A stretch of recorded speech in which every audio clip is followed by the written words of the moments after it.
Metropolitan Life and affiliated companies. Get Met, it pays. And by the Upjohn Company. If you're concerned about hair loss, see your doctor. Pitching for the Yankees this evening, Greg Cadaret, a record of 5-5 last year. Also 5-5, the Mets starter, Frank Viola, the left-hander, going for the New York Mets. Well, hi, everybody. I'm Ralph Kiner, along with Tim McCarver. And after 32 days of a lockout, baseball is back again. 1990.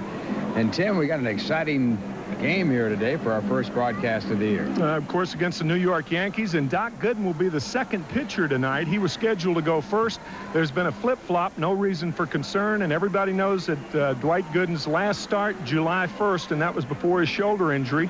So all eyes will be on the doctor tonight, as well as Frank Viola. Frank Viola, with a record of 5-5 last year, certainly not the pitcher that he was the year before when he won the Cy Young Award in the American League. And the Mets have a regular starting lineup that very well might start the season for them. Very well. Mike Marshall would be the only exception. Mike Marshall's had a very good spring. It's only been a week of the spring. Opening day will be a week from next Monday, I guess. Mike Marshall's been hitting the ball very well, and he's starting tonight in place of Dave Magadan. Everybody else is the same. And we have a beautiful night for baseball. It couldn't be better. Temperature right in the 70s. Might get a little bit cooler later on, but a hot baseball game to come your way. We'll be back with the starting lineups and the start of the ball game right after this message from Bud Light.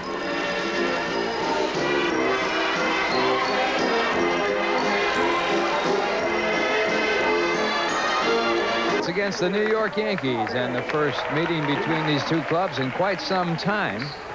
And the Mets looking forward to this encounter, as well as the Yankees. And Bucky Dent, the manager of the New York Yankees, and of course Davey Johnson, the winningest manager in the major leagues over the last 6 years, the manager of the New York Mets.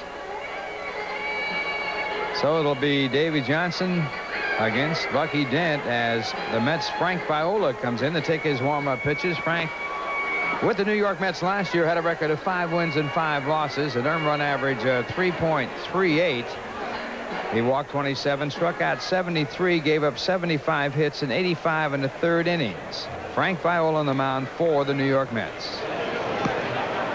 And the lineup for the Yankees, Steve Sachs, the second baseman, off a fine year. He batted .315 last year. Luis Polonia, the left fielder, batting second. Roberto Kelly batting third and playing center field. What a player he is. Steve Balboni at first base tonight will bat cleanup.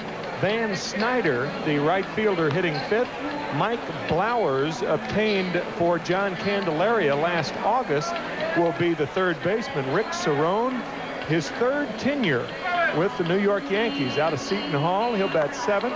Shortstop Alvaro Espinosa batting eighth. And the pitcher Greg Cadaret, obtained from Oakland in the Ricky Henderson trade last year, will be the pitcher. And Frank Viola's defense will have Mike Marshall at first base, Greg Jeffries at second base, Kevin Elster at shortstop, and Howard Johnson playing third. McReynolds, Miller, and Strawberry in the outfield. And the catcher will be Barry Lyons. The umpires for this game, of course, the regular umpires not umpiring here tonight. They should be back in action this weekend as they have settled their differences with baseball.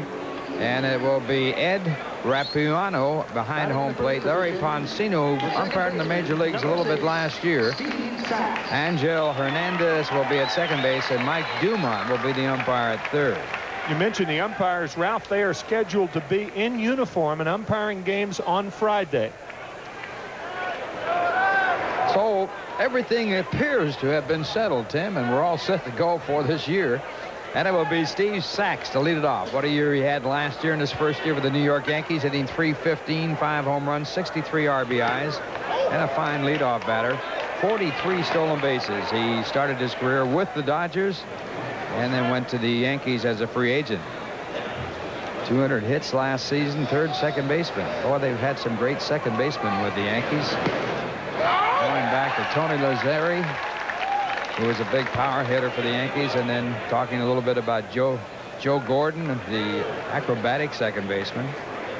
Jerry Pretty.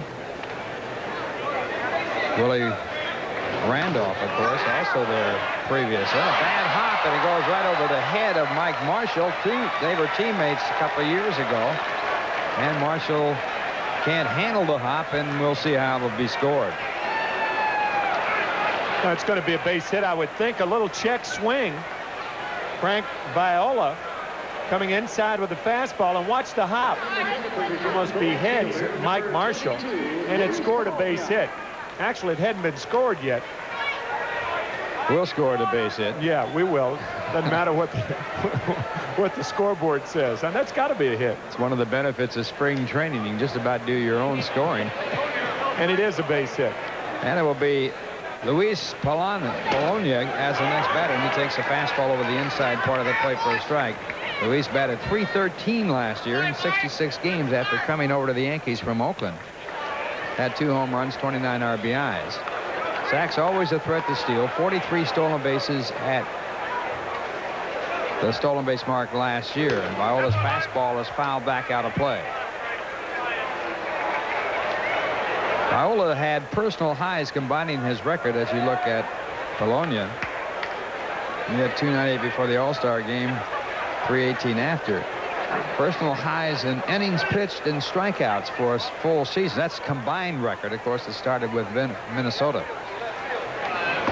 And there's a pitch just missing. 1 ball, 2 strikes.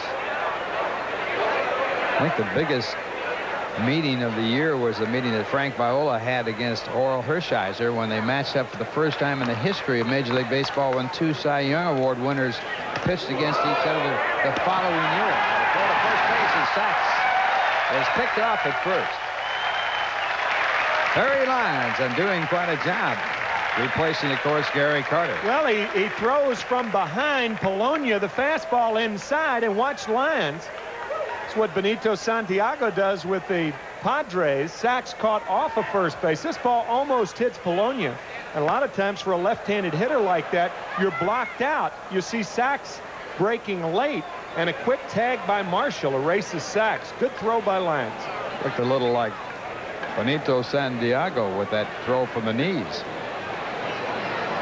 So Lyons now with a fine play and no one on base with 1 out, and this ball hit high in the air out to the shortstop side. Kevin Elster makes the play 2 men away.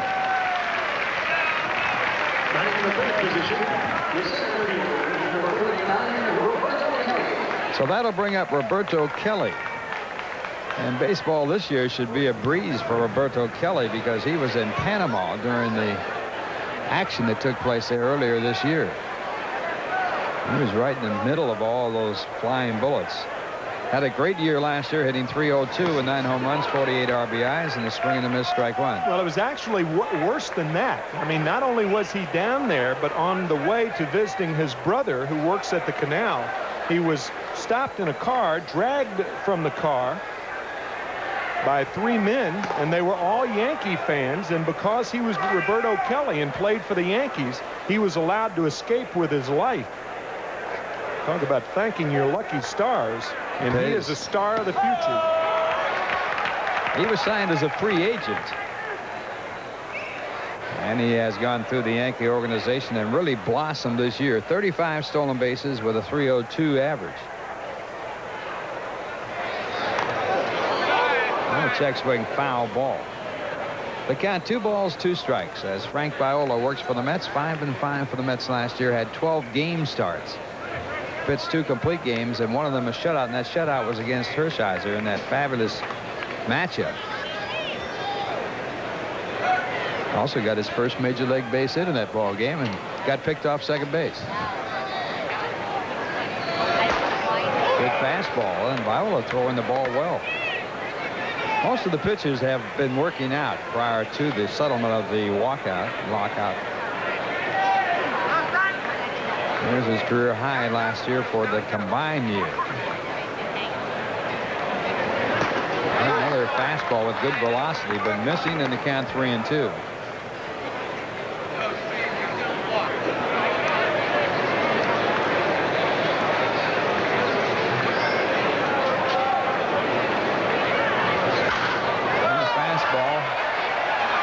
picked up in foul territory. Lions over by the Yankee dugout. Also Marshall, and Marshall puts it away to retire the side. So a base hit. The runner picked off, and no one left on base. The score at the end of 1/2 inning. The Yankees nothing. The Mets coming up, and now here's a word from MetLife. Big Kiner on the mound for the Yankees with a record of 5-5 last year, and a run average of 4.58. And his first batter will be Greg Jeffries. Greg Jeffries to lead it off for the Mets. And no score in the ball game. Bottom half of the first inning, and Jeffries again taking the pitch, and the count 1 ball and 1 strike.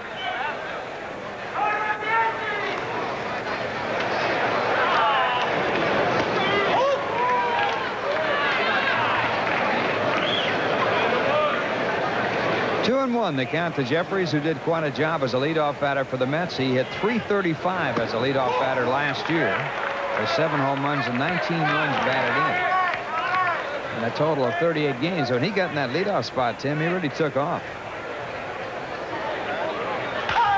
Fastball and line. So 1 away as Jeffries lines out the short. Keith Miller following Greg Jeffries, followed by Howard Johnson, the most valuable Met last year. That's easy. Darryl Strawberry, Kevin McReynolds, and Mike Marshall. And then Barry Lyons, Kevin Elster, and Frank Viola, the pitcher, batting 9th. And the batter, Keith Miller, playing center field for the Mets. And he takes a fastball for a called strike. Keith had .231 for the Mets last year in 57 games.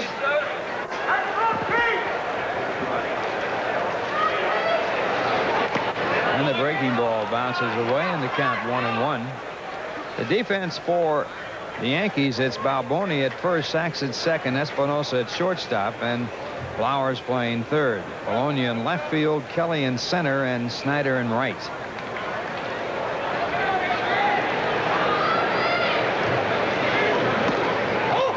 And the fastball for ball 2. 2 balls, 1 strike. One thing the lockout did, as you look at Miller over his last 15 games in 1989. One thing the lockout did was Davey Johnson had penciled in Keith Miller as the center fielder. Well, it obviously gives the Mets less of an opportunity to see if Miller is going to be their #1 center fielder or not. I think he can do the job defensively. It's a matter whether he's going to be able to get on base enough. And he takes a called strike on the fastball for out number 2. Kiner vying to be one of the Yankees' 5 starters really uncorks this fastball and locks Keith Miller. Kiner obtained by the Yankees in the Ricky Henderson trade along with Luis Polonia and Eric Plunk last June 21st. With Oakland, he had no record, no wins, no losses, and no saves in a total of 26 games. And the first pitch to Howard Johnson, ball 1. Howard hit .287 last year with 36 home runs, 101 RBIs, and as Tim pointed out, the Mets' most valuable player by a big margin.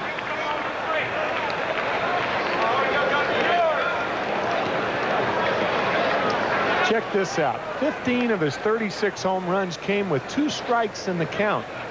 He led the majors with home runs with 2 strikes against him.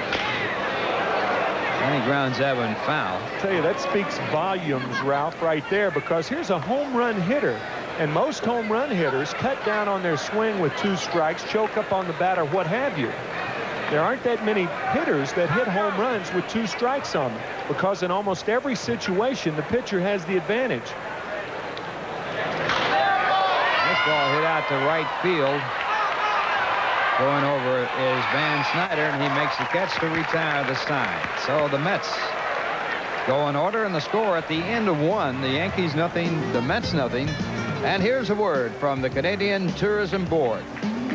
In the center, flanked by Vern Horscheidt on the right side of your screen, and Doc Edwards, new coach for the New York Mets. And my claim to fame, Tim, is I was the fellow that signed Doc Edwards to a professional contract. Did you see him before the game and talk to him I about saw him that? the other day, talked to him about it. He still doesn't like me.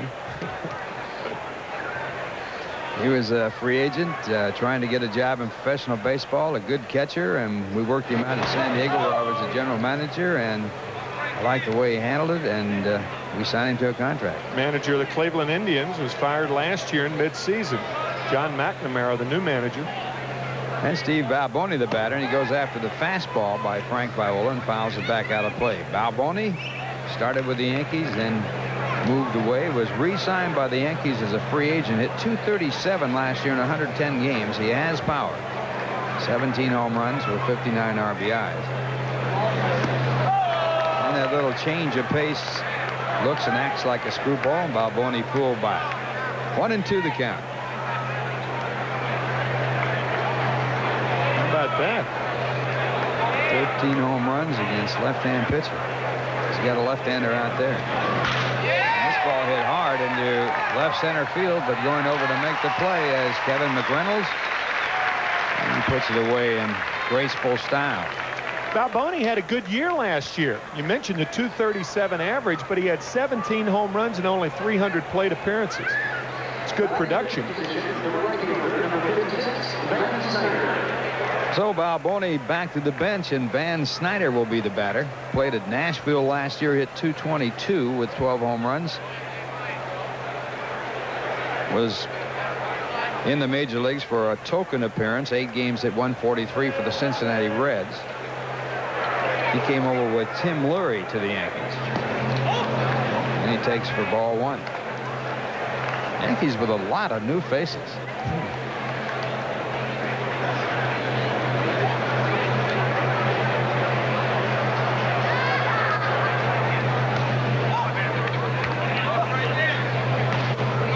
No strikes. Dave LaPointe for the Yankees. Of course, Dave was with them last year on the DL and could be one of the 5 starters if he probably, I would imagine he'll open the season on the disabled list for the Yankees. He makes some wonderful statements. When he was with the San Francisco Giants, he said you could walk with a Giant uniform through the train station and nobody know who you were. 2-2 the count. Good breaking ball by Viola.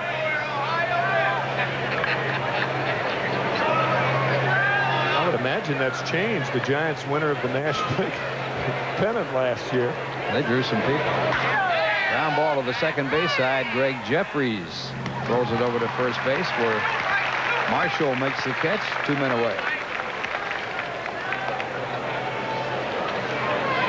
Here are the new faces, although Rick Cerrone making his 3rd appearance for the Yankees. Tomasco Garcia, signed by the Yankees. Tim Leary, Pascual Perez. Understand he arrived today. Finally got to the Yankee camp. Jeff Robinson, who was with Pittsburgh. Willie Smith. And Van Snyder, who just grounded out. Willie Smith and Garcia and possibly Snyder. It's doubtful they'll open the season with the Yankees, however. Maybe Garcia. More big league experience. He's had so many problems with that knee. Batter is Mike Blowers, and Mike takes the first pitch and now takes the second. It's 1-1. Blowers at Indianapolis last year hit .267 with 14 home runs. He was acquired from Montreal in the Candelaria deal. Born in Queens, New York. And it's ball 2. 2 balls, 1 strike.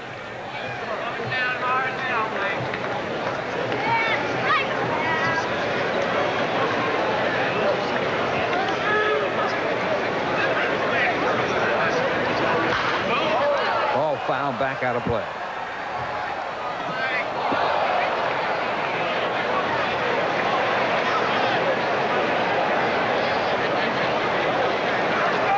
Well, there's our crack stat team in action once again.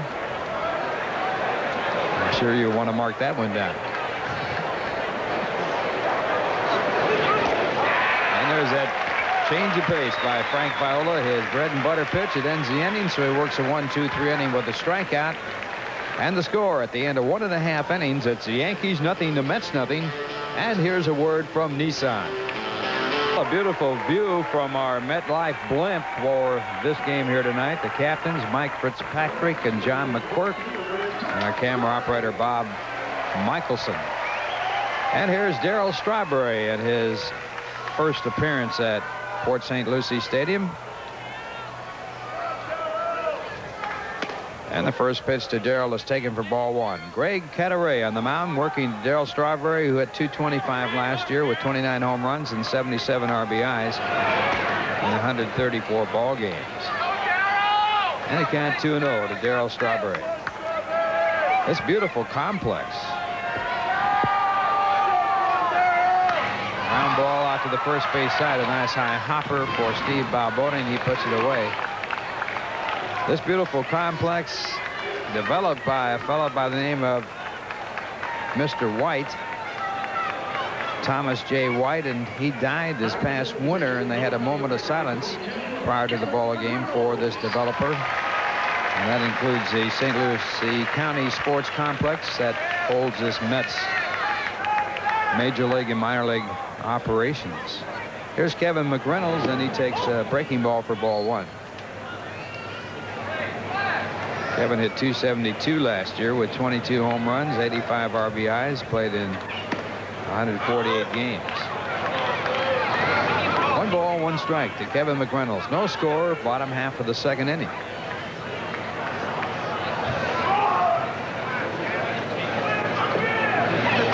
Good fastball, a called strike. Can't believe how immense this operation is. This is a shot of all the fields during the daytime, and the ballpark located at the bottom right, and then all the other practice fields where the minor leagues work out. This is an outstanding development.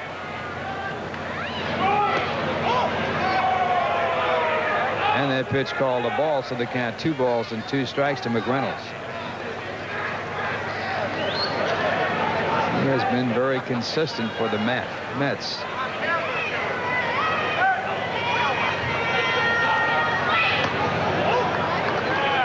And a ball call on the count 3-2. Kevin acquired from the San Diego Padres.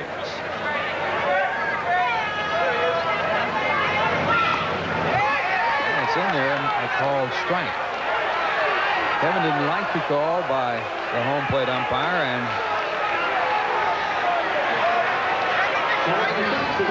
well, they're minor league umpires. The only one with major league experience, first base umpire Larry Poncino. This ball could have been a strike. Inside part. Kevin looking outside and complaining, but you can't complain that much. He seldom complains, too. Yep. Maybe he's got that fire in his eyes this year. Mike Marshall, the batter, the newcomer for the Mets, played with the Dodgers last year, hit .260 for the Dodgers with 11 home runs and 42 RBIs, played in only 105 games, and that's really his problem. When he plays well. He's been on the DL, was on it last year. He's been on the DL many times. He's had foot problems. He's had back problems. So far for the Mets in batting practice, he's really hit the ball well. Good pitch there, 1-2.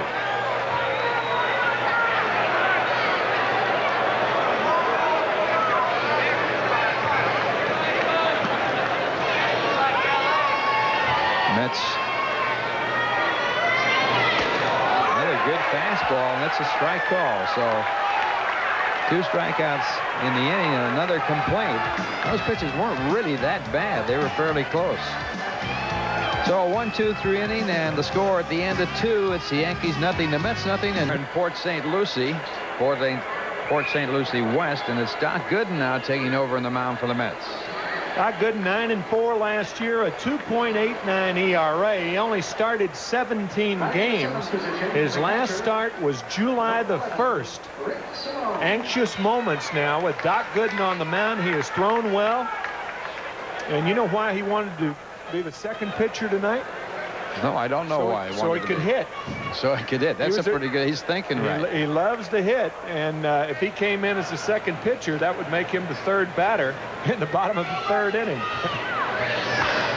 His first pitch hit right through his legs, deflected over to Jeffries on the throw to first base, and Rich Cerrone is thrown out, and it will be scored 1-4-3.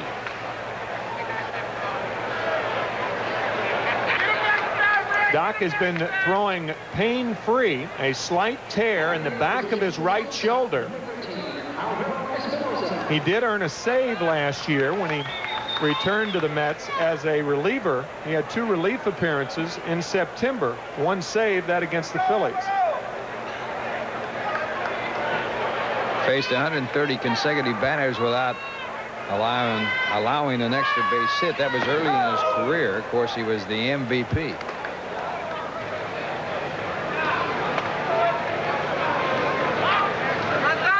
Alvaro Espinosa, the shortstop. And that pitch is taken. Espinosa batted .282 last year in 146 games. Actually, that took place last year. Yeah, where he faced 130 straight batters and didn't allow an extra base hit, and that led the major leagues. No other pitcher had that particular type of streak. Espinosa played in 146 games for the Yankees last year and hit .282. Didn't have a home run. He fouls off the fastball. Yeah, but you're not looking for home runs out of a shortstop. I mean, a guy who plays that many games and can pick it like Espinosa really deserves a lot of credit. 605 at bats without a home run. But here's a guy who was released in 1980, was out of baseball in 1981, signed by the Wisconsin Rapids in 1982, and here he is 7 years later as a major league shortstop. And a good one. Another good fastball by Doc Gooden, fouled away. Gooden, the 3rd youngest pitcher to win 100 games. Bob Fuller, the youngest, and then a pitcher going back in the early 1900s, Frank Noodles Hahn. Feller was 22 years old when he won his 100th ball game. And a ground ball hit down to third, handled there by Howard Johnson, and throw to first base handled by Mike Marshall. I don't think Mike saw that ball. Well, what a difference a year makes. Howard Johnson last year in spring training, remember the operation without telling the Mets on his shoulder, had it operated on down here and couldn't throw real well. Strong throw here. Johnson with a very strong arm, but you can see by the footwork of Marshall that he couldn't see that ball real well. That'll bring up the pitcher, Cataray, and he takes a fastball for ball 1. So the Yankees are going to let Cataray go 3 innings, where the Mets opt to take Frank Viola out after 2.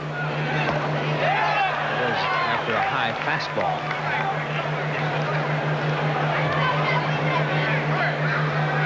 Getting back to Gooden with his 100 wins.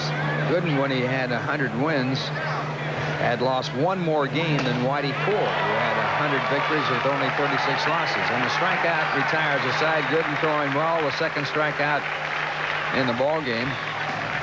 And a 1-2-3 inning. And the score at the end of 2.5 innings, Yankees nothing, the Mets nothing. And here's a word from DHL Courier.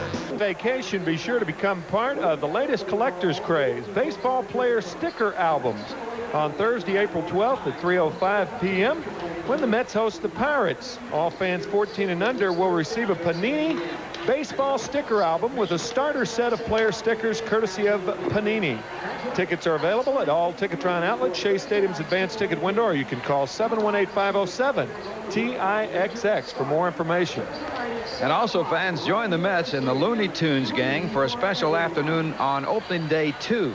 On Wednesday, April 11th at 1:35 p.m., all fans 14 and under will receive a special New York Mets Bugs Bunny sun visor. And to celebrate Bugs Bunny's 50th birthday, Bugs, Sylvester, Daffy Duck, and others will be at the park with special pregame entertainment and cartoons. Tickets are available at all Ticketron outlets, Shea's advanced ticket window, or call 718-507-TIXX for more information. 50th anniversary of Bugs Bunny, and who's on the mound tonight? Doc. What's up, Doc? 3 in a row. He comes in the 3rd inning, retires 3 in a row. That's what's up, Doc, right? He was sailing through that half inning. Oh, Looney Tunes, the second day, Ralphie. And that'll bring up Barry Lyons. Lyons, the star so far defensively, picking off Steve Sachs of first base in the 1st inning. And Barry goes after a fastball, hits it down the right field side.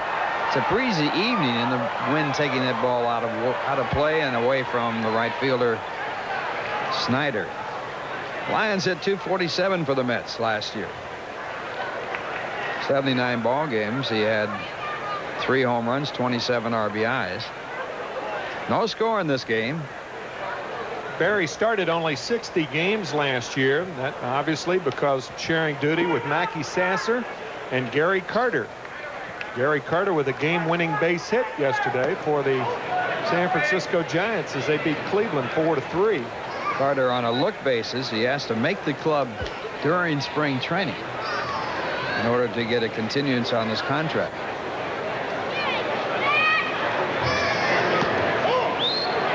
And a ball call. And the count 1 ball, 1 strike. That could work both ways also, or you could view it both ways as to whether the lockout would help a guy like Gary Carter. I mean, would they be more inclined to go with the experience over Manwaring, who is the other right-handed hitting catcher for the Giants? Terry Kennedy, the left-handed hitting catcher, sharing duty with one of the two. Or they may carry 3 catchers because the roster can be expanded to 27 players for the first 3 weeks of the season. The one thing about Carter, I think, that's questionable is whether or not he can run. He never could run when he could run.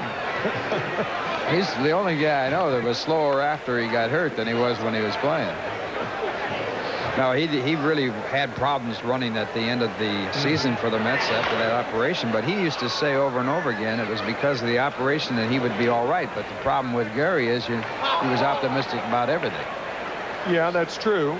Overly optimistic to a degree, I guess. And you like somebody overly optimistic the latter part of their career.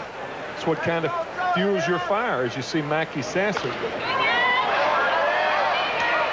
This ball popped up in foul territory, and the wind will take it out of play.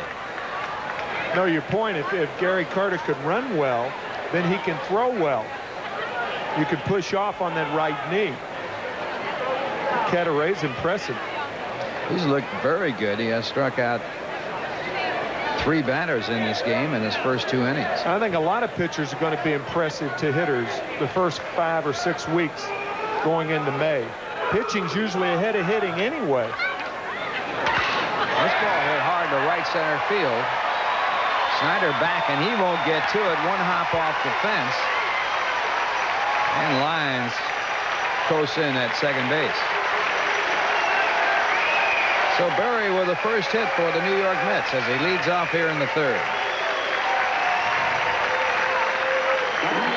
Berry spanks this ball the other way with authority on the heels of my comment about how far ahead pitchers were.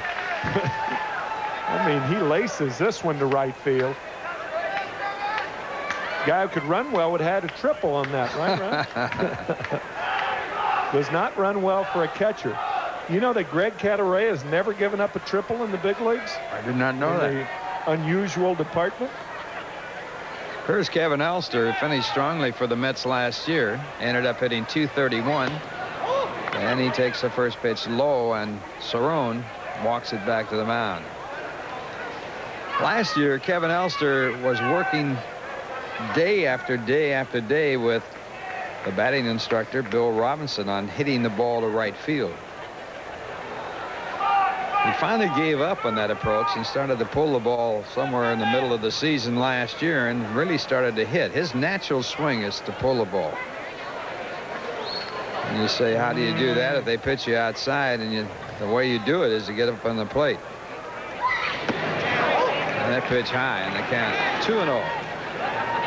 But then again, most batters, almost most batters, don't like to hit on top of the plate. There aren't 10 pull hitters in the big leagues nowadays. All with this new theory, the Charlie Lau approach to hitting is inside out or slicing. There's one hit out to deep center field. Roberto Kelly goes back to make the catch, and Elster's fly ball moves Barry Lyons easily over to third base. He used that burning speed there to get over. Didn't take you long to get into the Charlie Lau theory. I mean, here we're in the 3rd inning of a spring training game, and you're already ripping Charlie Lau. There's a swing right there. Elster doing a good job driving Lyons to third base. So the Mets with a runner at third and 1 out, and who's up at the plate but Doc Gooden. He wanted to bat, so he opted to pitch second here tonight, and he's in a chance to put the Mets on top in this ball game. So far, no score.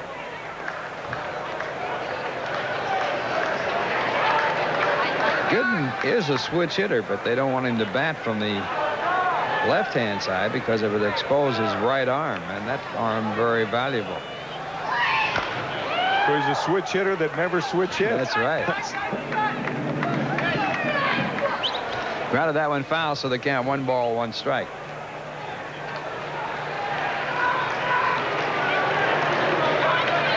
Navratilova, the great tennis player, was asked one time if she had her arm insured. She said no. And they said, why not? Because of that career being so valuable. She said it would cost me an arm and a leg. And that ball fouled away, so Gooden with a count at 1-2.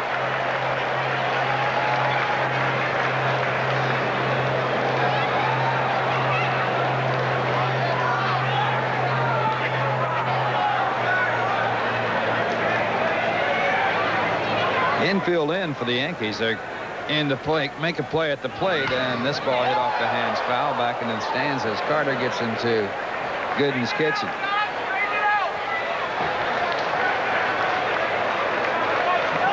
There's Mike Cubbage, the first base coach for the New York Mets, and Buddy Harrelson coaching at third for the Mets.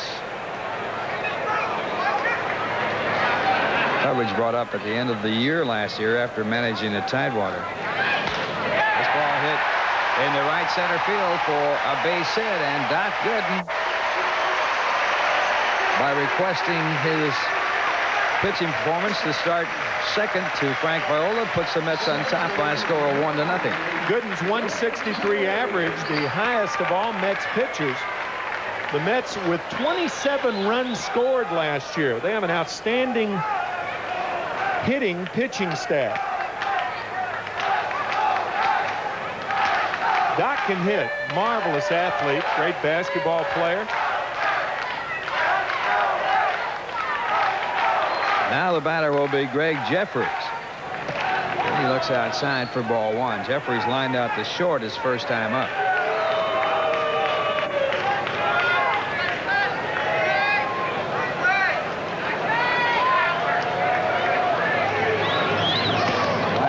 Jeffries was heralded as the Rookie of the Year. It was going to be no contest, and he got off to that horrible start. He did finish third in the balloting for Rookie of the Year. That's led him 1-0. Yeah, but you're right, it was no contest. Jerome Walton of the Cubs won it. Dwight Smith of the Cubs 1-2. The Cubs with that fine year last year, losing to the Giants in the National League Championship Series. Cubs won 93 and lost 69. The Mets were second to them with a record of 87 and 75. The Yankees had a record of 74 and 87 last year, and they finished 5th. Toronto, of course, winning in the Eastern Division of the American League. Jeffries works out a walk, and that puts runners now at first and second as Gooden has moved on down to second base in scoring position. First walk given up by Cadaret, and it will bring up Keith Miller.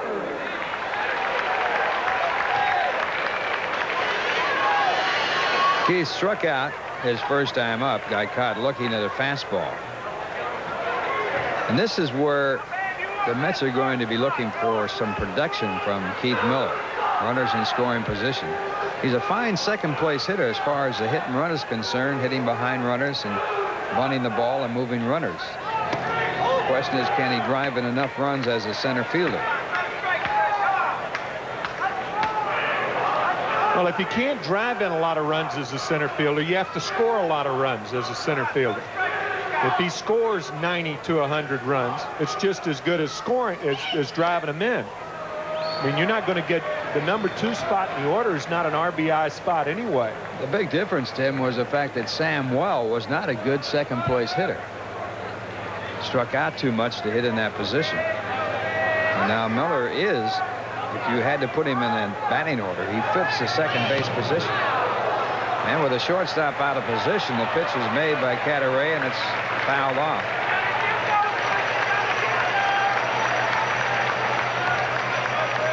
Gooden had gone to third base, and they're going to send it Gooden back to third, I would imagine. Maybe he didn't foul it. Espinoza covering on the play. That was a daylight play, and everybody worked it well with the exception of Kiner. That wasn't fouled, so Gooden goes over to third. The ball was swung on and missed, and it bounced off the shin guard of the catcher, Cerrone. So it was not a foul ball, so Gooden is allowed to stay at third. That'll go as a pass ball.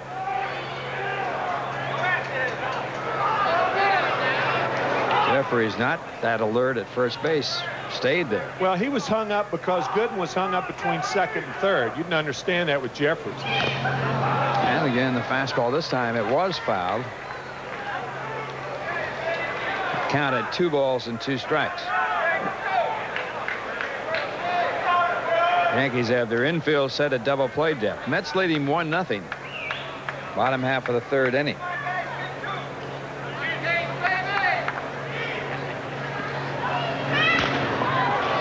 Grounded foul again. And a sellout here at St. Louis County Stadium, and I believe all the games have been sold out. Tremendous support here in this area. Last year, I believe every game was sold out, wasn't it, Tim?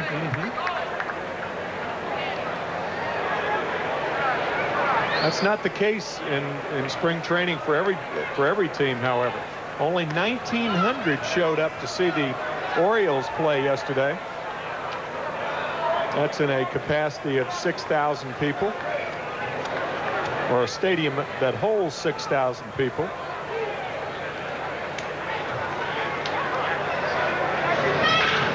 It's grounded in the hole, a base hit, and the Mets will now take the lead by a score of 2-0 as Gooden comes in to score. And Keith Miller gets a big RBI.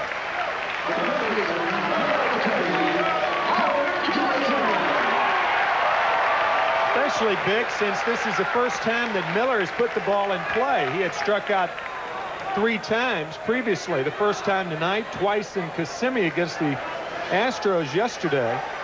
So Gooden scores. It's now 2-0.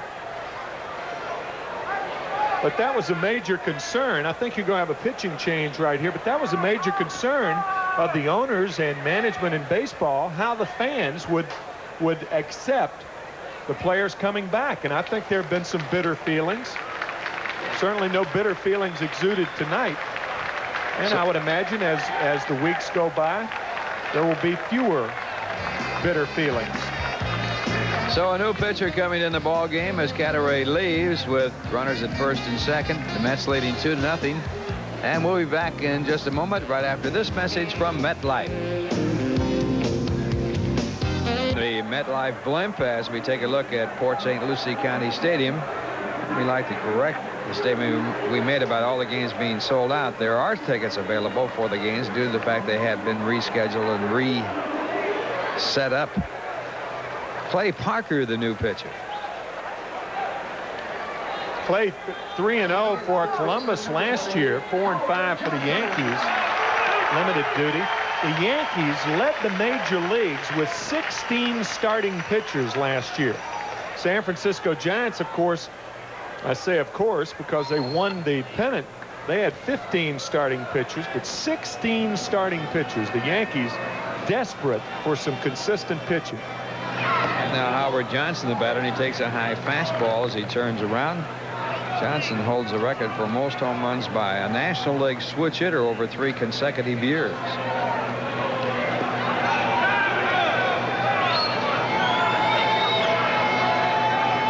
And the pitch back is in the dirt, and they count 2 balls and no strikes. Johnson flied out to right field his first time up. You know, you were talking about Johnson with 2 strikes, Tim. He hit 14 home runs from the 7th inning on for the Mets last year. Let's go, Hojo. 14 of his 36 in clutch situations. And a check in the swing, and They appealed to the third base umpire, Mike Dumont, and he said no, he did not swing. So it's 3-0.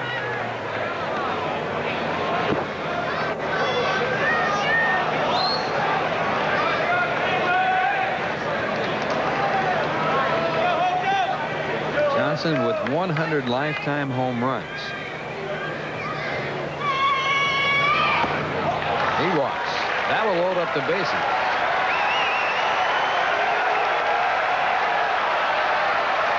The Mets now have the bases loaded and Darryl Strawberry coming up.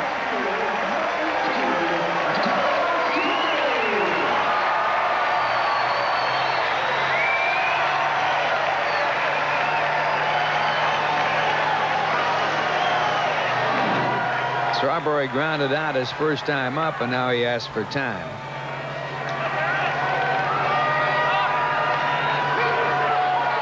Darryl spent February at the Smithers Institute, alcohol rehabilitation. Greeted quite warmly here, matter of fact. And that is strike one. Bases loaded. Jeffries at third base, Miller at second base, and Johnson at first. And a ball call.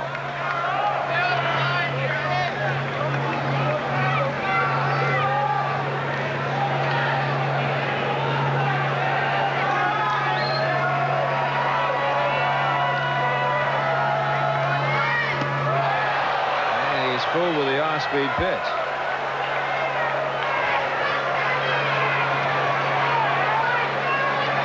They're way out in front of this changeup from Parker.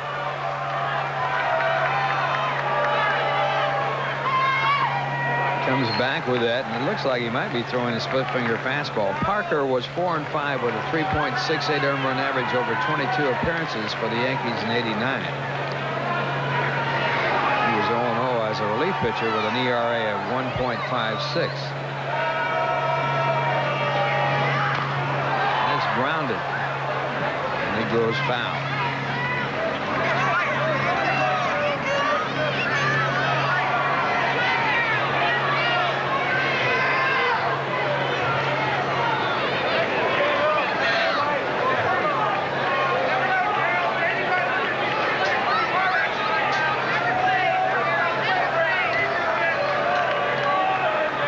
Two and two the count.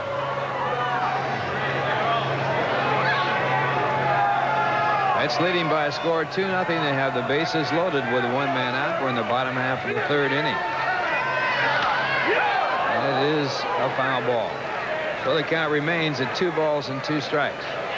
If you think it's an illusion, you folks that have followed the Mets, that Strawberry's arms appear to be bigger, it's not an illusion. They are. He has gained about 15 pounds. And he lays off that off-speed pitch. The advantage when you're 6'6" and you gain 15 pounds is that you can more evenly distribute it, and that's what Darryl has done. And strike 3, so a big strikeout as Strawberry fails to make contact with the bases loaded.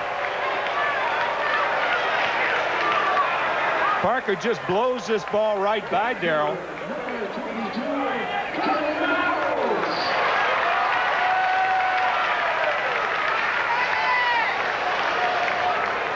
Darryl out of sync in that at bat. So now 2 men away, and the batter is Kevin McReynolds, who was struck out looking his first time up. He had a fairly serious argument with the home plate umpire.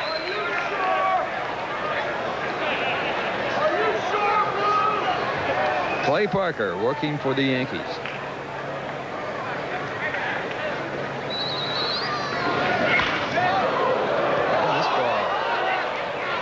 A foul ball and strike 2.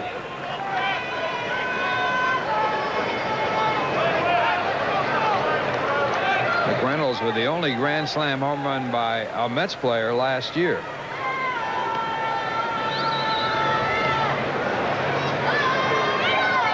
See that 22, he is the owner of the Double Deuce Duck Club in DeWitt, Arkansas. double deuce. Number 22. That's not a catch 22 either.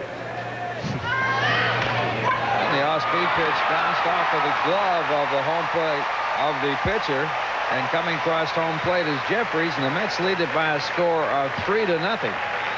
As McReynolds will get a run batted in and certainly a base hit.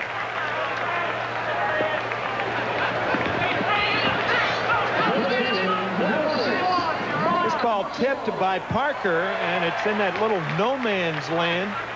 There, a good pitch by Clay, and McReynolds with the high chopper. And Jeffrey scores. So the bases remain loaded, and the batter will be Mike Marshall, the ninth man to bat in this inning, and he chases that off-speed pitch. Mike Marshall also called out on strikes, and he too argued with the home plate umpire. I seldom see that in spring training, especially when you're using umpires other than major league umpires. And another off-speed pitch for strike 2. That's 3 runs and 4 hits, no errors. Bottom half of the third, the Yankees have had 1 base hit, a base hit by Sachs, and that was a bad hop base hit given up by Frank Viola.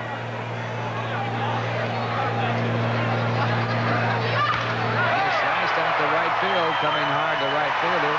Can't get to it, and 2 runs will score, and the Mets now lead by a score of 5-0. Miller and Johnson scoring. McReynolds ends up at third base, and 2 RBIs for Mike Marshall, who's trying to win that first base job. Good hitting right here by Marshall, going the other way. And Snyder has to play it on the in-between hop. And the Mets played it another couple of hitters with 2 strikes. Marshall protecting outside and thumps it to right. Good hitting by Marshall. And that'll bring up Barry Lyons, who started this inning off with a 2-base hit and scored the first run of the game. Lyons doubled into right center field. And this one grounded foul down the third base side. 5-0 the Mets. All their hits coming in this inning, all their runs in this inning. Greg Cataray started for the Yankees and started the third inning, but ran out of gas. And he's on the losing side of this game. For the 5 runs charged to his record. And the off-speed pitch out of the dirt, caught by Cerrone. 1-1 the count. Cataray not working 3 innings, of course. And that 3 innings is major now as far as the first 3 weeks of the season are concerned, because a pitcher can be credited with a win if he pitches 3 innings, not 5. His team has the lead and maintains the lead till the end of the game. So that's the big change. 3 innings now, not 5, for the first 3 weeks of the season. That's also the expanded schedule, the expanded roster of 27 players. One time you did not have to go 5 innings, so that's not a new rule. It's just going back. When was the old rule? I don't remember the date where they changed it, but at one time you didn't have to go 5 innings. In the 1900s, that was true. 20th century. Yeah. In the 20th century, really?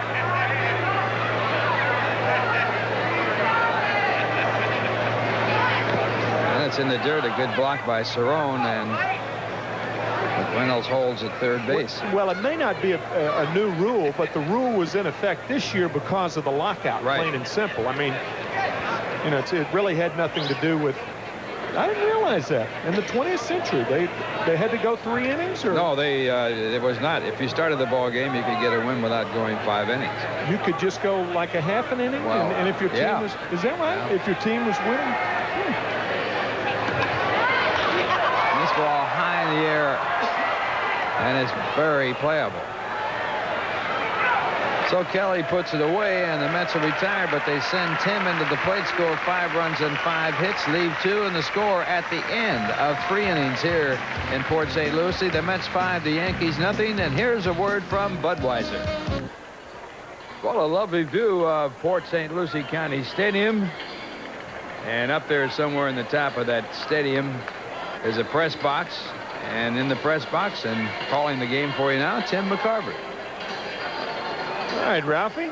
And boy, it is a, believe me, it is a trot when you come up here. You can get your workout. You know, some of the riders won't come up here. Why is that? They just don't want to make the trip. Yeah. Wait till they hear that on the air. No, I don't. I'm not knocking them because it is a tour up here. I went on a 3-month training program so I could make it this year. You're riding the bike religiously, right. aren't you? Good for you. Steve Sachs leads it off here in the top of the 4th inning. The Mets on top 5-0. They won yesterday against the Astros. Sachs with the only hit of the ball game, a single, and that's nothing new for Steve Sachs with 171 singles last year. Of his 200 hits, 171 were singles. Strike one. Sounds like a little poison. Lloyd Winter used to get nothing but singles. Had over 200 singles one year. Of course, his brother Paul Winter was known as Big Poison, and he did hit it hard. 0-1 to Sachs. Fouled away. 0-2. Doc Gooden in relief of Frank Viola. Viola working 2 innings, giving up no runs on 1 hit. Doc is throwing very loosely. There's certainly no shoving in that delivery. He's really cutting the ball loose. He doesn't appear in any way to be worried about that shoulder.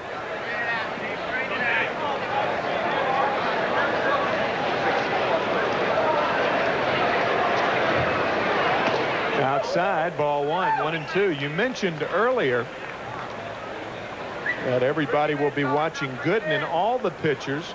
The desire and the natural tendency to go too quickly, full speed ahead. This one popped up right side, could be playable, drifting over Marshall, and it's out of play. Still 1-2. I was in St. Petersburg on Saturday, and I talked for about 15 minutes with Whitey Herzog, and it's Herzog's contention that the players may not be affected now, or say the start of the season, but what they may do is weaken a muscle and have it show up in July or August or September, and that's certainly a possibility. May not snap, it may weaken and then snap later. Which is the reason why they're carrying the extra men, so that the pitchers won't be forced to have to pitch that extra inning or so. Normally they carry 10 or 11 pitchers, and now they'll be able to carry at least 2 or 3 more. Curveball is inside, 2-2. Follow the bouncing ball. That net there that you see was put up this year to protect the fans in the stands from those shots that go back in foul territory, and they had some trouble putting it up. Still 2-2 to Sachs. 5-0. Mets on top here in the 4th. Those poles you see that are behind home plate there weren't strong enough to hold the original netting that they had, and they buckled. And they really had to work on that.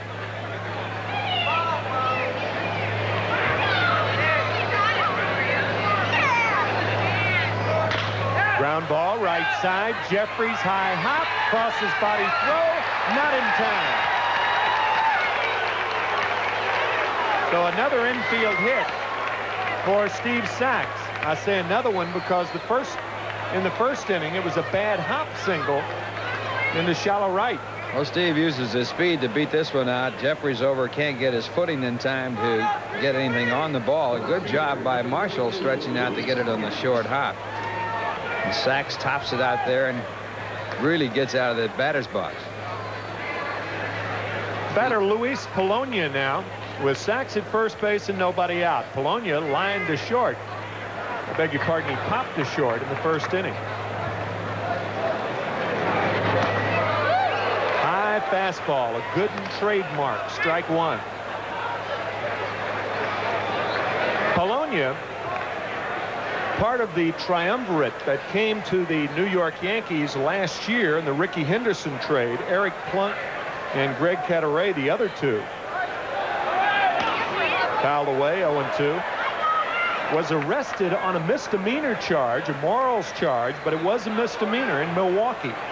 After the season was over, he served 43 days in a Milwaukee jail. He watched the World Series in a Milwaukee jail. He got a half a share from the Oakland A's as a member of the A's the first half of last year. He finished his sentence in the Dominican Republic, 17 days of community service. It's a ball and 2 strikes to Polonia. So the Yankees riddled with problems last year on and off the field.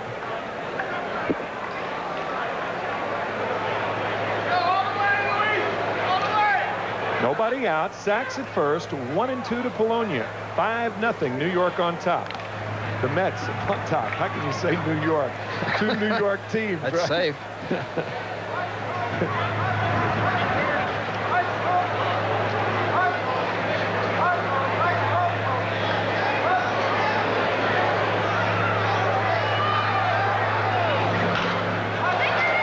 Fouled out of play. Also a good sign when hitters are fouling balls to the opposite field against Gooden and Fernandez. That's a good sign that both are throwing well. Still 1-2 to Polonia.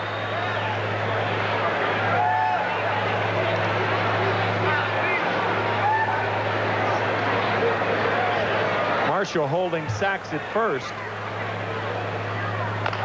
Little tapper, high chopper. Gooden will have to hurry, and he gets Polonia. And Ralph, I would think on a play like that, that's what Davy Johnson and Mel Stottlemyre are worried about more than his delivery. And the reason for that is that he throws off position. Now watch him field this ball, which is a good feat in itself, and he turns and throws without taking that step toward the bag, so he has to put a lot of strain on that shoulder from that throw.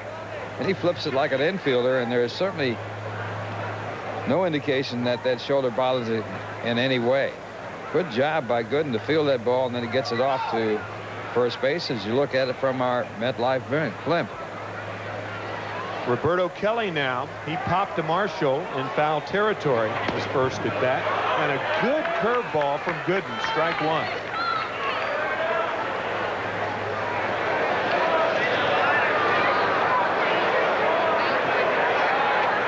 Kelly, a marvelous year last year. 302. 35 stolen bases. 0-2. Well, I mean, Gooden is bringing it. You mentioned about how freely he appears to be throwing, Ralph.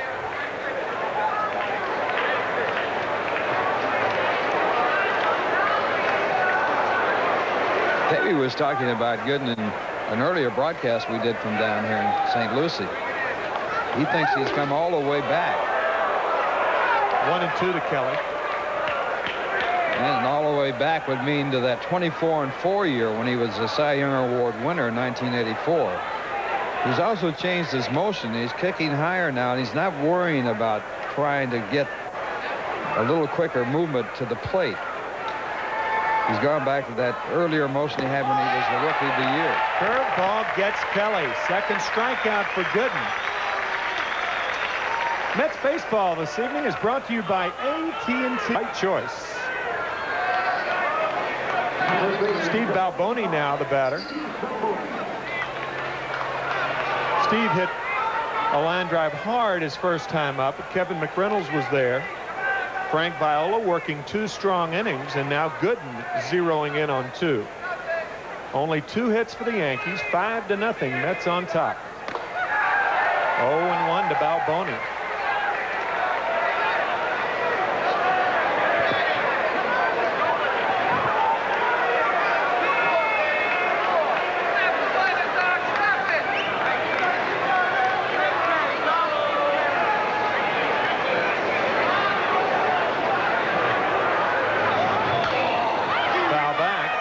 To bye-bye Balboni.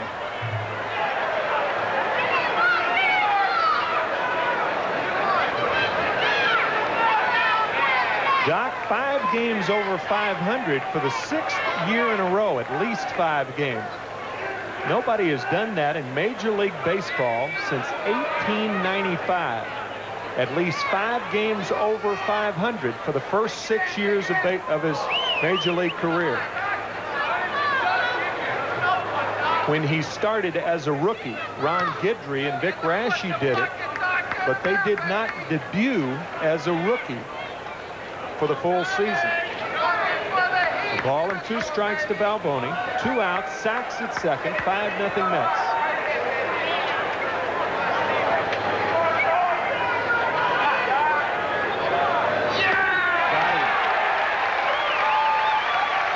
No runs, a hit, still 5-0. Mets on top after 3.5, and we're back after this from your Toyota dealer. Strong outing by Gooden.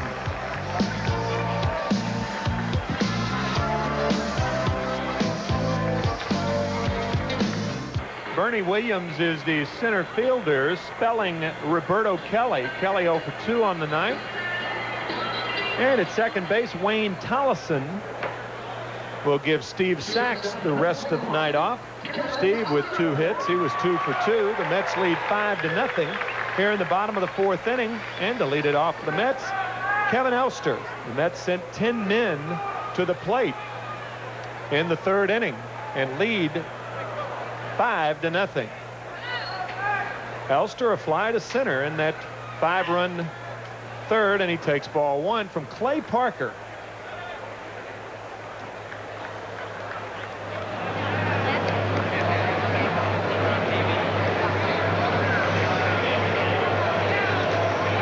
Elster drove in 55 runs last year. That surpassed Ed Brasud's 49 runs. So Kevin, the most runs driven in by Mets shortstop. The fastball is low. 2 balls and no strikes to Kevin Elster. He also tied Ed Brasud in home runs for a shortstop, Mets shortstop, with a total of 12. Make that 10. 2 balls and a strike to Kevin Elster. I believe Eddie Basu is a school teacher out in California. Out in Northern California, yep. Teammate of mine in 1967. 2 balls and a strike to Kevin Elster. Curve, tap toward 3rd. High hop, and Lowers blows out Elster. 1 away. Lowers trying to make the Yankees as the #1 third baseman. Randy Velarde, the other choice. I have a pinch hitter for Doc, who drove in the first 2 runs of the game. Tom O'Malley, the most valuable player at Tidewater of the International League, is going to be the pinch hitter. Actually, he drove in the first run of the ball game. He's got the game-winning RBI. But that stat no longer is an official stat, is it? Right.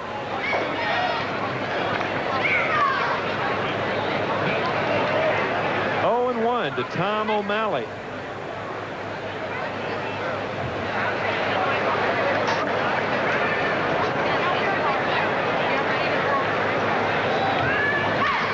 Line to right center. Could be extra bases. Williams up with it to hold O'Malley to a single. So Tom with a base hit, trying to earn a spot on the expanded roster. Major League rosters expanded to 27 once again for the first 3 weeks of the season. O'Malley, who hit .545 for the Mets, 6 for 11 when he came up last year after being the MVP of the International League. And he starts off here with a pinch hit base hit. He was the 87th Mets 3rd baseman. Low, ball 1 to Greg Jeffries, who is 0 for 1. He walked and scored a run in the 3rd.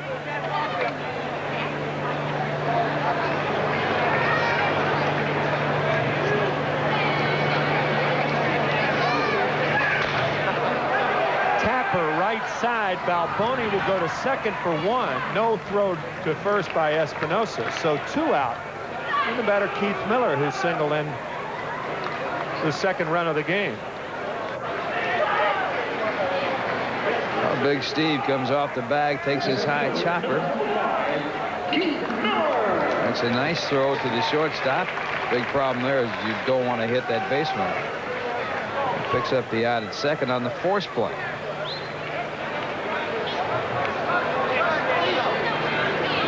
Balboni will be splitting the duties for the designated hitter with Mel Hall of the Yankees this year. Hall, a left-handed swinger. You mentioned third baseman, Ralph. The Mets have had, indeed, 87 third basemen. But everybody talks about it like it's distorted. It's not. Low ball 1 to Miller. The Yankees, since 1962, have had 83 third basemen. Flowers vying to be the, actually, he was the 83rd last year.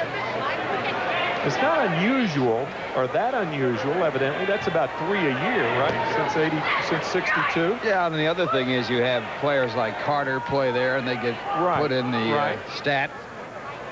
In fact, Mackey Sasser has played third base. Bucky Dent, the shortstop for the Yankees for many, many years, in his first full year as the manager.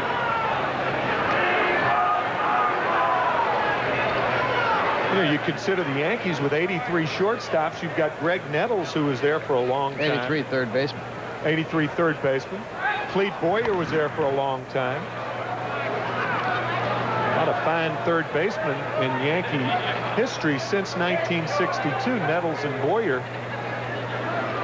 Mike Pagliarulo now with San Diego. There until last year. A ball and 2 strikes to Miller. You're talking about 2 of the best fielding third basemen that ever played the game. Nettles and Boyer. Nettles was the manager down here in the for Port St. Lucie. Port St. Lucie in the Old Timers League. Senior League, right? Senior League. Got released. This one low, and it's off the shoulder of Cerrone. It bounces into the Mets dugout. So it'll be a stolen base as Jeffries was running on the play. Stolen base for Greg Jeffries, his first of the spring. And Jeffries had 21 stolen bases last year. He was taking off on the pitch, and even though it was in the dirt, it will be recorded as a stolen base. 2 balls, 2 strikes to Miller. 5-0. Mets on top here in the 4th. Tapper left side, up with it is Flowers, and the throw is wide. A nice play by Balboni to tag Miller, and that ends the inning. The Mets fail to score. It's still 5-0 after 4, and we're back after this from the Bell Atlantic Systems.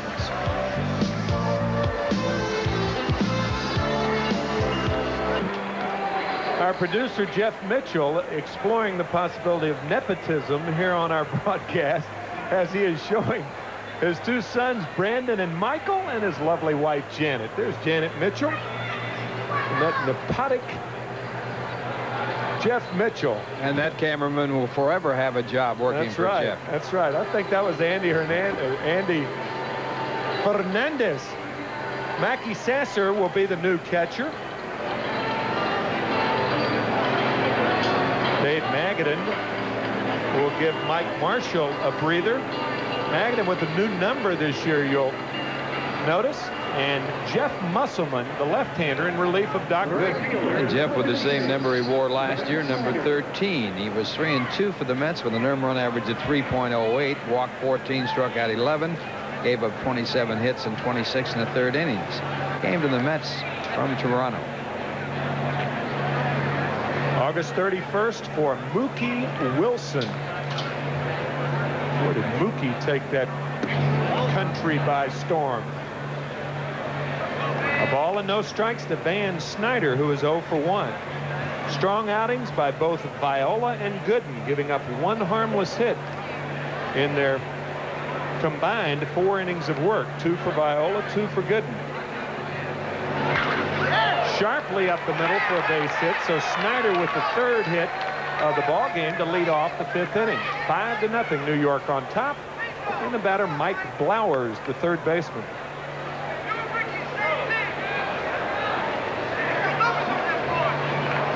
First base hit out of the infield by the Yankees. Sachs had an infield base hit in the 1st and another in the 4th. Mookie Wilson, a lot of people feel, led the Toronto Blue Jays to their division championship in the American League East. Mookie was in the country for, what, 4 or 5 weeks, and he's on the cover of Maclean's magazine. I think it's Maclean's, a national edition. National magazine in Canada. A ball and no strikes. to Mike Blowers. Well, Barry Lyons doing a little extra work in the outfield, which is part of spring training. You can do that, of course. It does happen all the time. It's like a morning jogger out there. Sure does.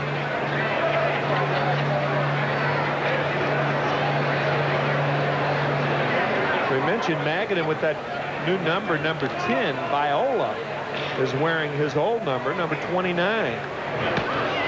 This one low. 2 balls and no strikes to Blowers. The reason for that is Viola had 29 in college when he went to St. John's U. He didn't demand the number, but he asked for it. And Dave Magadan obliged. 2-0 to Blowers. Line to right center. Strawberry over, and he makes the play. Snyder scampering back to first. And the throw is dropped by Magadan. It looked like Snyder may have run into the glove hand of Magadan. Dave appears to be all right. 1 out. Darrell getting over. It's tough to follow the ball here at night. The lights are very low, and Darrell does a good job, makes a nice turnaround there, and makes a very good throw to first. Right on the accuracy, wouldn't have got the runner, as he did get back, even though the ball was not caught. Rick Cerrone now the batter. Rick 0 for 1.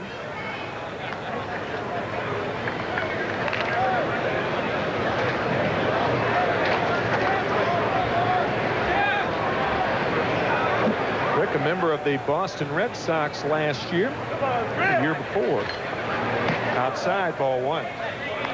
13 years in the major leagues. Originally signed with Cleveland back in 1975. Right off the campus of Seton Hall.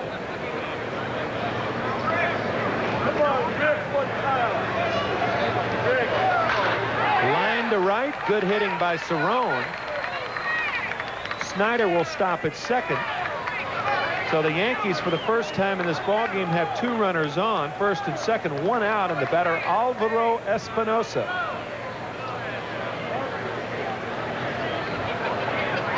The shortstop, number 13, Alvaro Espinosa. Espinosa 0 for 1. He grounded out against Gooden. You mentioned his .283 average last year, Ralph. A good year, but what about against left-handed pitching? There were 6 American leaguers that batted over .370 against left-handed pitching, and the Yankees had 2 of them. Not tonight, however. Elster to Jeffries, over to Magadan. Those 3, by the way, Espinosa, Sachs, and Kelly. Still 5-0. Mets on top after 4.5, and we're back after this from your Lincoln Mercury dealers. Espinosa grounding into a nicely turned double play. Elster to Jeffries, and over to Dave Magadan. Espinosa should know what double plays are. He turned 114 last year. Mets playing a crisp ball game tonight. Some changes for the Yankees, and here's Ralph Kiner to tell you about it. Brian Dorsett, the new catcher for the New York Yankees, replacing Rick Cerrone. And a new third baseman, Randy Velarde, has taken over at third in place of Flowers. And a new pitcher on the mound, Jeff Robinson, who was in the National League with the Pittsburgh Pirates.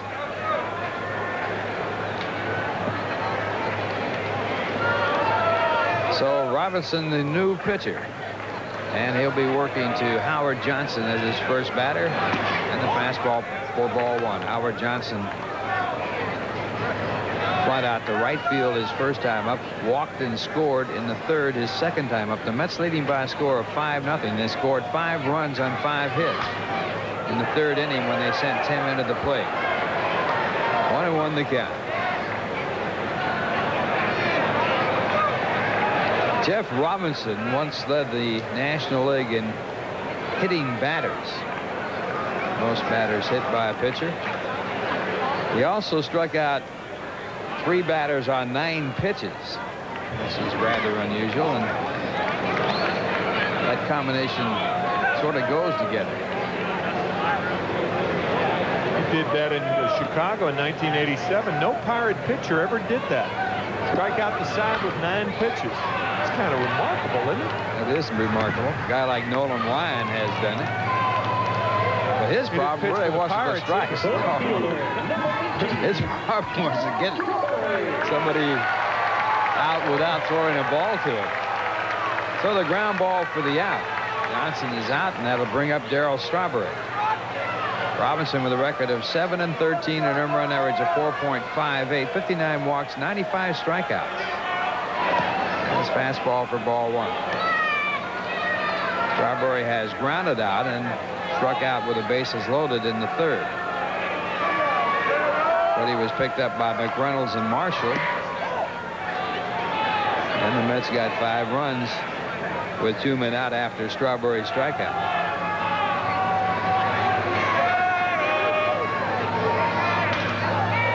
Ball to the second baseman, Wayne Tollison, with his first opportunity, and he converts it for the second out.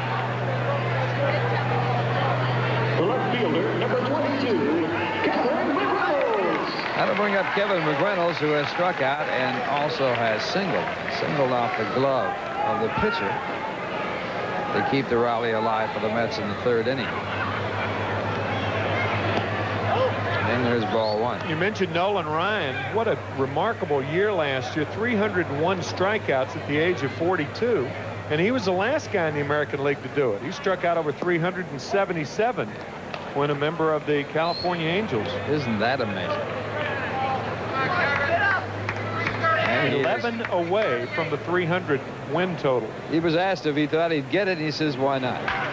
This ball hit hard, and it's a fair ball and should be extra bases. McReynolds rounding first base on his way to second. The throw goes into the cutoff man, and the Mets have McReynolds at second with a double.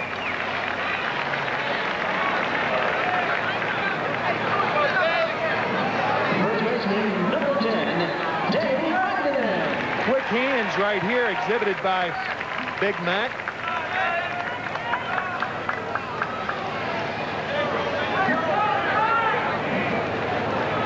Rifling one down the left field line. Second double for the Mets. Barry Lyons had a double in the 3rd, and that'll bring up Mike Marshall with 2 men out and the runner in scoring position. And now it's Magadan who will be the batter in place of Marshall. He was in the ballgame at first base in the last half inning. He takes a fastball for ball 1. 286 last year, 4 home runs, 41 RBIs, and 374 at-bats.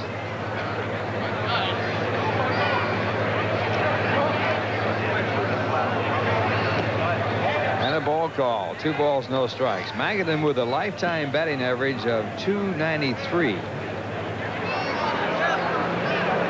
He has hit 8 home runs in his major league career, which has been only 127 games. And he has 1 stolen base, and he had that last year.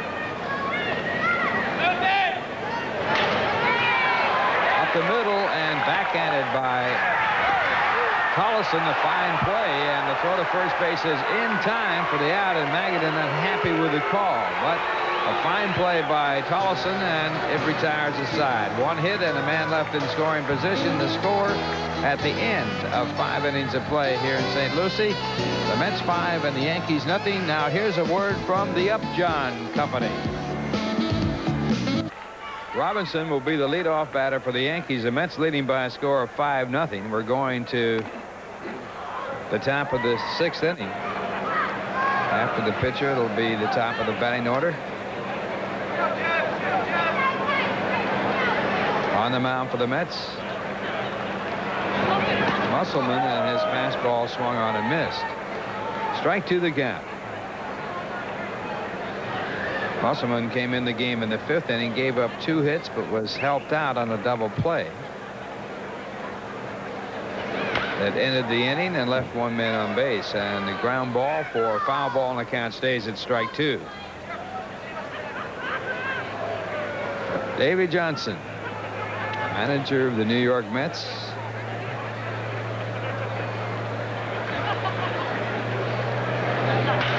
This ball hit hard to left field. It'll be extra bases. And it is played off the fence by McReynolds. A throw into second base just a shade off line, and Robinson goes in with a stand-up doubles. He gets a hard line drive over the head of McReynolds.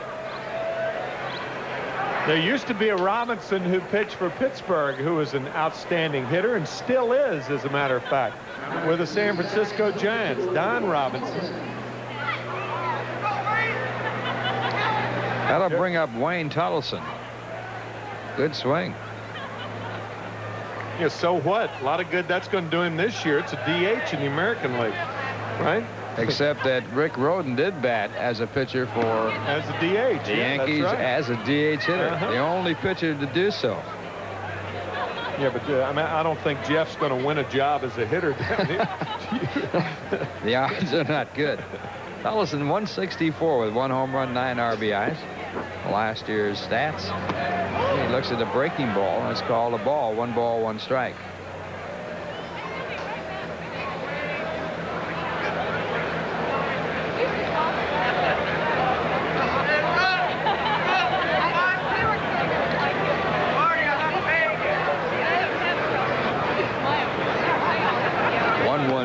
And this one a called strike. Mets leading 5-0. We're in the 6th inning. Yankees with a runner in scoring position with no one out.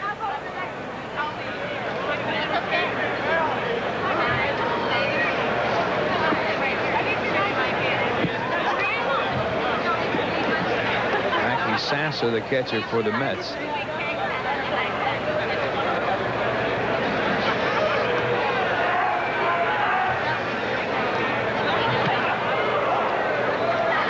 Two balls, 2 strikes. Frank Viola started the game for the Mets, worked 2 innings, gave up no runs on 1 infield hit, struck out 1. Doc Gooden worked 2 innings, gave up no runs, allowed 1 base hit, an infield base hit, struck out 3, looked good. Now Jeff Musselman going for the Mets, and he is working his 2nd inning.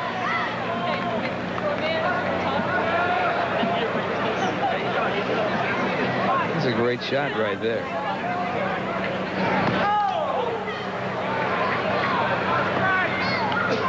Goes to 3-2. Mets won yesterday as they scored in the late innings of the ball game to win it. No pitcher went more than 2 innings. And that's the schedule set by Davey Johnson. This fly ball out to left center field. And it is caught. Robinson at second base did not tag up. He was moving back to the bag, but did so in a very leisurely fashion. So Tullison flies out to left center field for the first out of the inning. And the batter coming up will be a pinch hitter, John Fishel. Tell you, look at Jeff Robinson at second base. I mean, he's a man after my heart. He's a pitcher, and he doesn't have his jacket on. A cool evening in Florida, the first outing of the year, and he doesn't have his jacket on. You like great? Look at that. You see all those pitchers that wear jackets? They don't need to wear jackets on the bases. He doesn't even have the long sleeves. That's right. This is Florida. Gotta love it. Probably getting paid by the Chamber of Commerce. Although the weather has just been beautiful down here all through this month. There's the Yankee bullpen. See, all of them have jackets on. They all got jackets.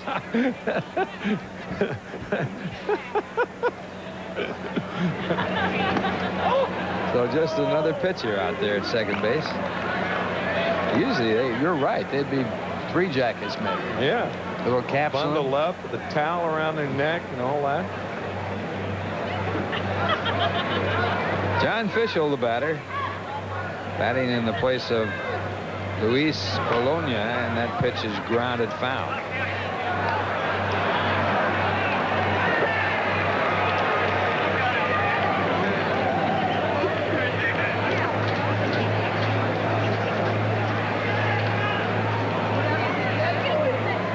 Runner at second base and 1 man out. Mets leading 5-0.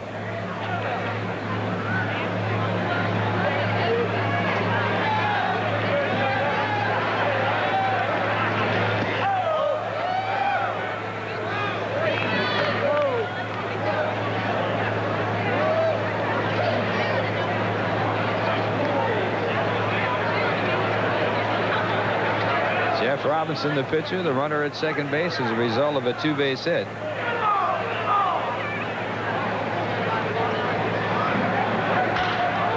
And a fly ball hit high in the air to center. Again, Robinson does not tag up. He's halfway. Catch is made by Miller in center field, and now Robinson back to second. So the leadoff double still at second base with 2 men out now.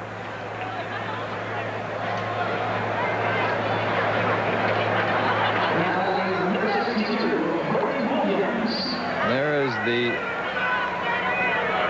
lovable Vern Forsythe, who is here, as he has been over the years, as a helper, former catcher, general manager, you name it. He has done it all, working with the catchers for the New York Mets.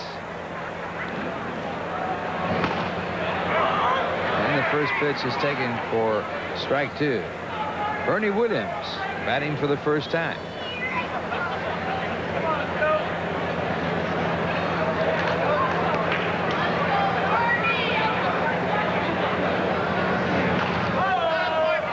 This ball topped over the first base side, picked up by Musselman. The toss to first base will end the inning. So the Yankees do not cash a leadoff double. Runner left at second base, and the score at the end of 5.5 innings. It is the Mets 5 and the Yankees nothing. And it's a new second baseman for the Yankees, Damaso Garcia, taking over for Wayne Tolleson, who moved from second over to the shortstop position. And we have a new left fielder, John Fishel, and he will be out in left field with Bernie Williams and Vaughn Seidel.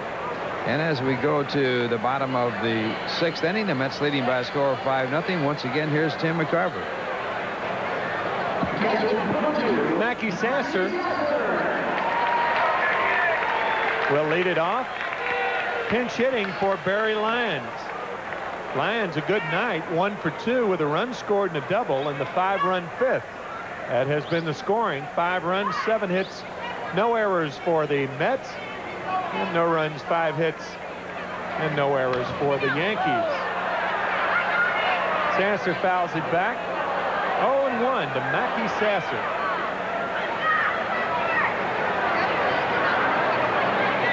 Mackey actually the catcher in the top of the 6th inning, so it's not a pinch hitting appearance for Mackey.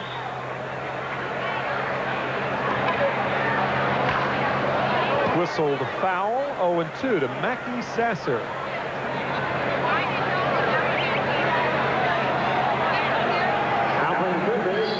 We mentioned Gooden's rehabilitation at the Smithers Institute in February. That was February of 1990. February of 1989 found Mackey Sasser. I should say Darryl Strawberry we mentioned. Mackey Sasser, alcohol rehabilitation last year, and this one tapped to the right side. High hop, fielded by Balboni, and with 1 out, the batter Kevin Elster.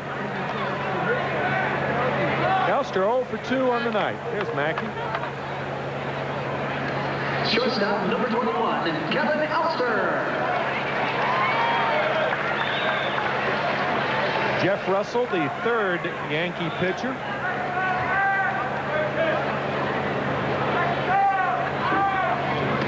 And the curveball for a strike. 0-1 to Kevin Elster. Greg Cadaret started the game, and unless the Yankees can take the lead, he will be the losing pitcher, relieved by Clay Parker, and now Jeff Russell. Or Jeff Robinson.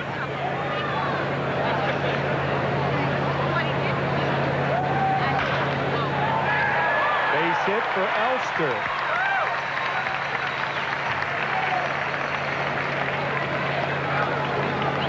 Mark Carrion is going to be the pinch hitter for Jeff Musselman. Musselman working 2 strong innings, no runs, 3 hits.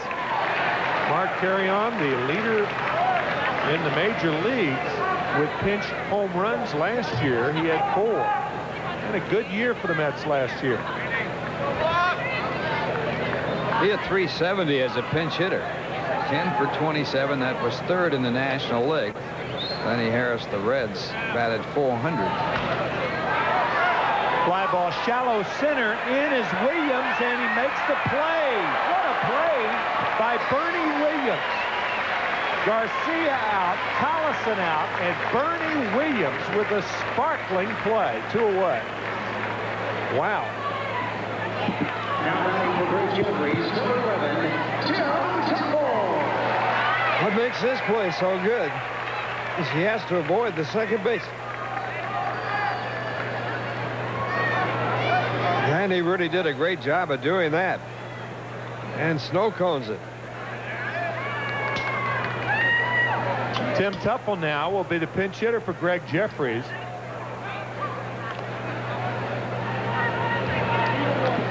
I would imagine with the addition of Mike Marshall, there will be limited playing time, more limited playing time for Tuffle.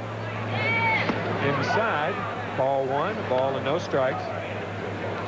Unless, of course, an injury would prevail. Marshall and Magadan splitting time at first. Jeffries a switch hitter at second base. Johnson at third. Kind of makes Tim Tuffle the 5th infielder. 2-0 to Timmy. He has just signed a 2-year contract with the New York Mets.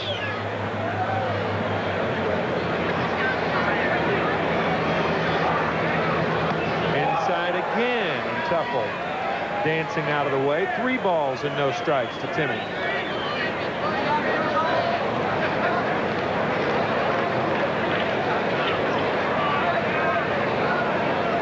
May be hitting here. 5-0 New York on top. And this one inside. So the Mets with 5 runs in the bottom of the 3rd inning, leading the Yankees. Their pitching has been awfully tough tonight. Viola for 2, Gooden for 2, and Musselman for 2, as Lou Thornton will be the pinch hitter for Keith Miller.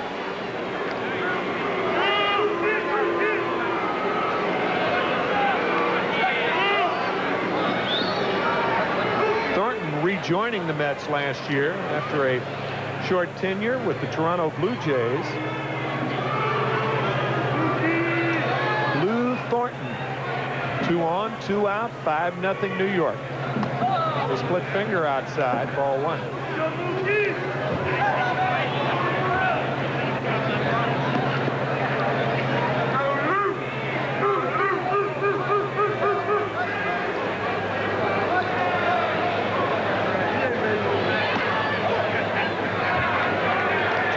And no strikes for Thornton. Thornton batted .308 for the Mets in 13 games last year.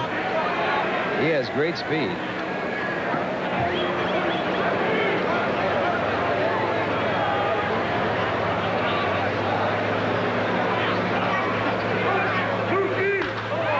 Little looper left center. It's going to fall.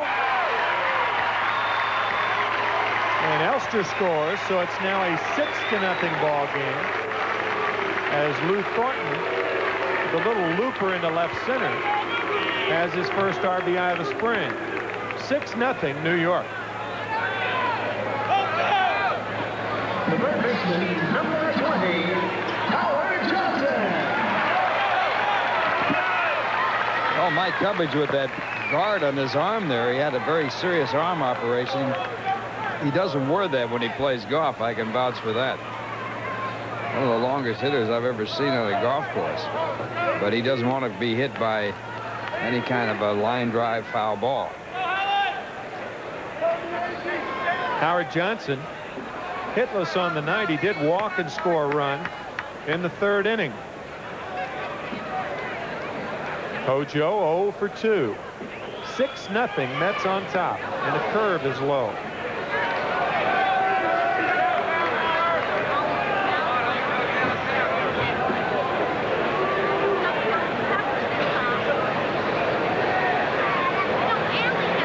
Will probably be seeing Lance McCullers in the 7th and 8th innings.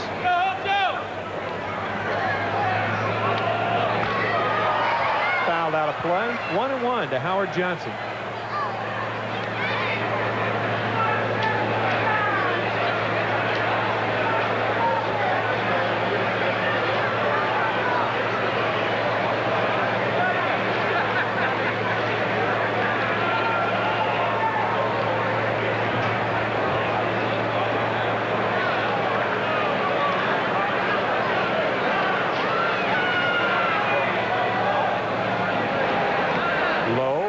2. 2 balls and a strike.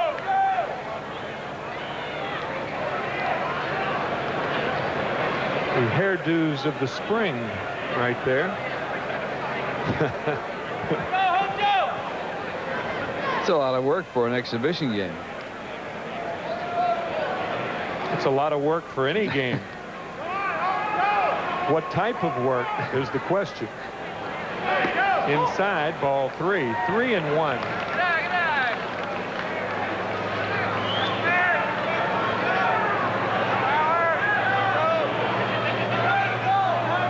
Joe off a terrific year. 41 stolen bases.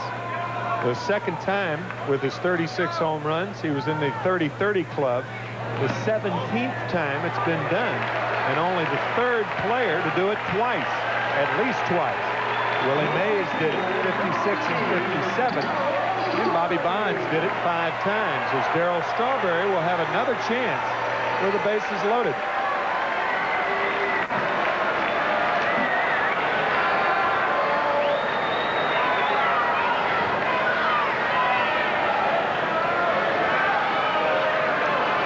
Darryl struck out with the sacks loaded back in the 3rd inning.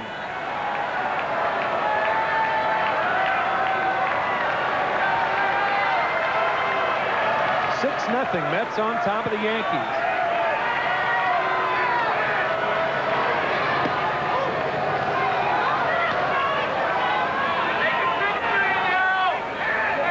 Robinson running into control problems here. He has walked 2 in this inning. Ball in the dirt. Nice play by Brian Dorsett, the catcher. You know, Tim, back in 1985, Darryl hit his first Grand Slam home run. It came off Mike Bilecki in the 1st inning. Mets got those 4 runs in the 1st. They finally won it in the 18th inning, 5-4. They didn't score again until the 18th, but that was a game Rusty Staub played right field and left field. Ground ball up the middle, base hit. 2 runs are going to score. The Mets are going to lead 8-0 as Johnson had stopped between 2nd and 3rd. And there could have been a play on him, but the ball was cut off by shortstop Wayne Tolliston. 8-0 now, New York on top, as Strawberry delivers his first hit of the game. And the fastball hit right up the middle. They were shaded over as they played him to be a pull hitter, and it goes through easily. And Supple comes in to score, and Thornton also scores. Here's a good look at the swing by Darryl, who's not dropping his bat as much as he did last year. In that drop hitch that he had. Kept his hands pretty steady there. That might be something he's working on. Kevin McReynolds now. Runners on 1st and 3rd and 2 outs. This one lifted to left field. Back is left fielder Fischel. Williams also back, and it's Bernie Williams who makes the play. But the Mets strike for 3 more on 3 hits, stranding a couple, and after 6, it's 8-0 Mets. And we're back after this from Budweiser.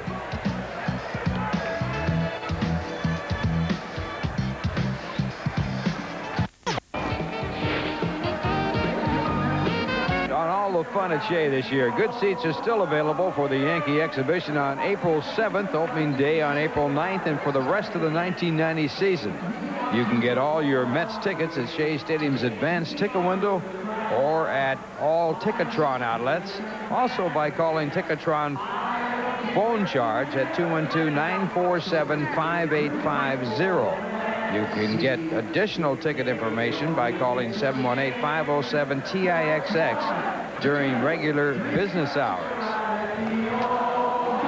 Yankees have made 2 changes. Rob Sepanek is the new first baseman. So Sepanek at first base. And on the mound, the 4th pitcher of the night for the Yankees, Lance McCullers.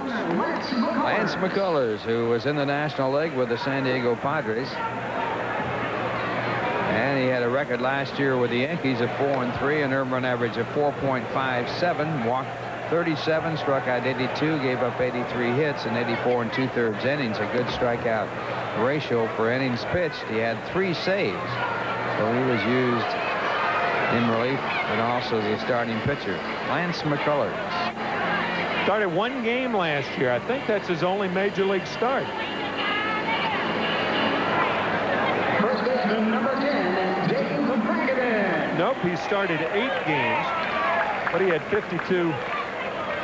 51 relief appearances last year, 1 start. As Davy Johnson obviously pleased with his troops' performances so far tonight.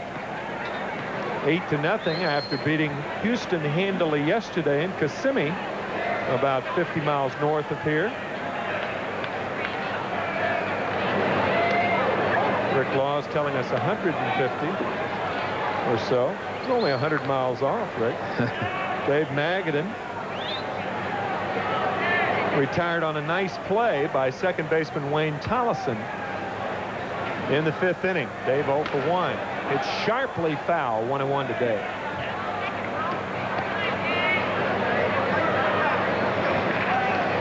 Well, the Mets starting rotation will probably contain 6 for the first 3 weeks of the season, I would imagine.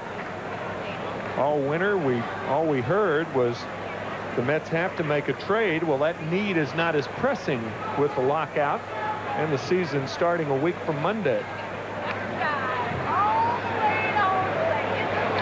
But you've got to ask, I guess, how long the Mets will continue with 6 quality starting pitchers.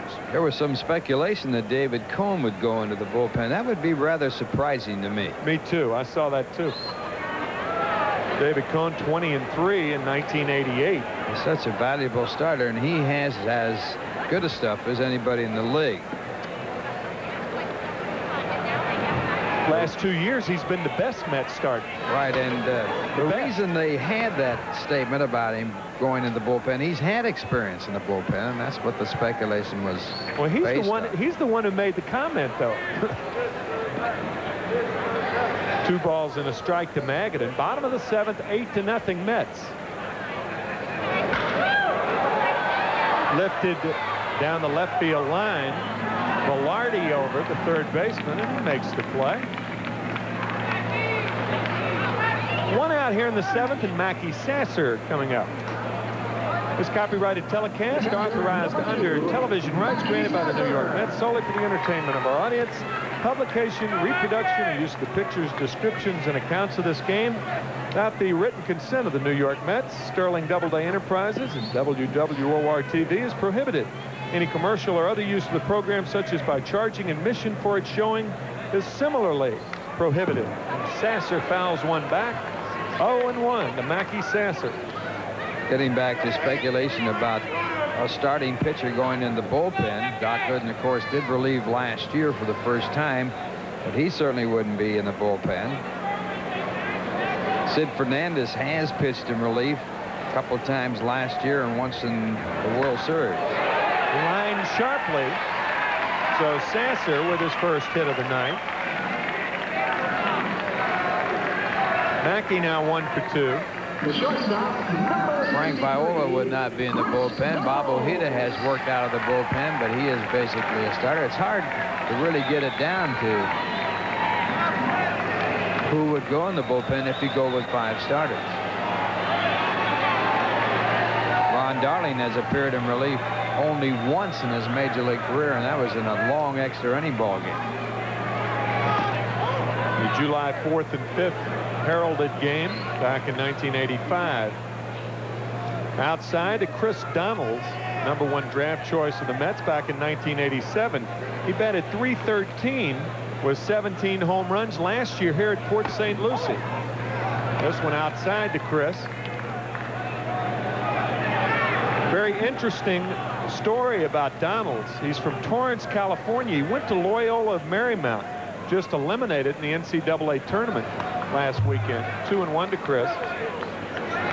And he was there. He knew Hank Gathers. When he was a junior, Hank Gathers was a freshman. Chris telling me before the game that he didn't know him well, but of course that tragic story of Hank dying of a heart attack. And the country mourned along with the emotional favorites in the NC2A tournament. 2 balls, 2 strikes to Chris Donalds.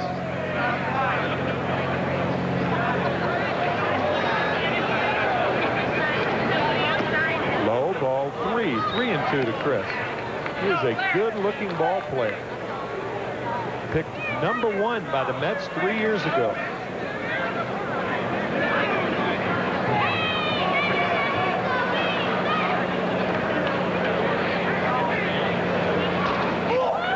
And he walked him. So Donalds picks up a walk. Sasser to second. Terry McDaniel will be the batter.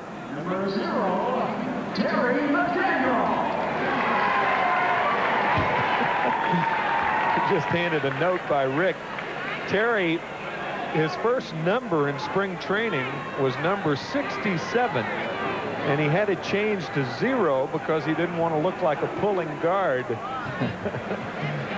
Those numbers in spring training, anything above 60, you're in trouble. 0-1 to Terry McDaniel.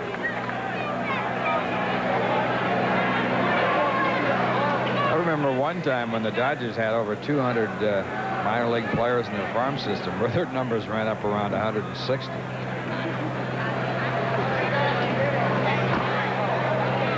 Ball and a strike to McDaniel. 1 out, 2 on, 8-0. Mets on top of the Yankees. I believe the highest number in the major leagues ever used was 96. A guy named Bizel. Was it Bill Bizel? A pitcher for the Giants and the Boston Braves. Gets away from Dorsett. Sasser to third. Donalds to second. Bill Boisel was the way it's pronounced. Is he from 96 North And Carolina? he's from 96 North Carolina. The only pitcher to ever have his hometown on the back of his uniform.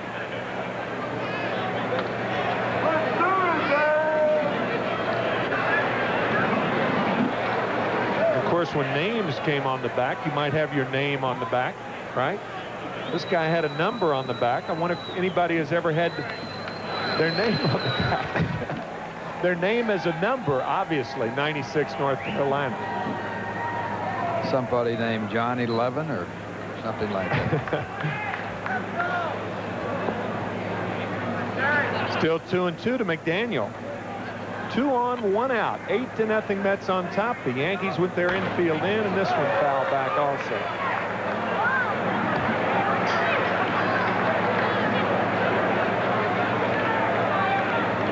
Nichols. That's close. That's close. Nichols.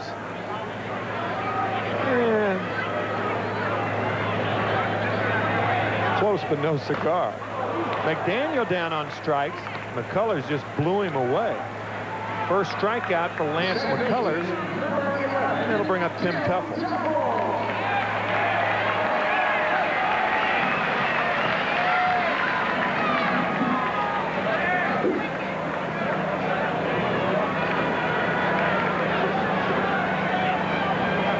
Tuffle walked and scored a run in the 6th inning.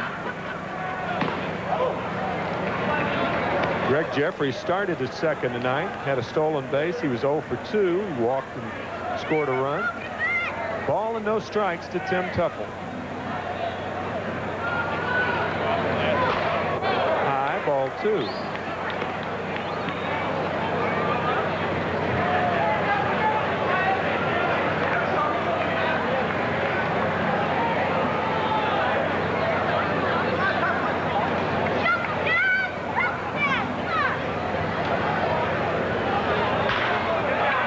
Ball toward third. Velarde up with it. And he throws Tim Tuffle out. Mets don't score, but they've scored a lot tonight. It's still 8-0 after 7. We're back after this from your Lincoln Mercury dealers.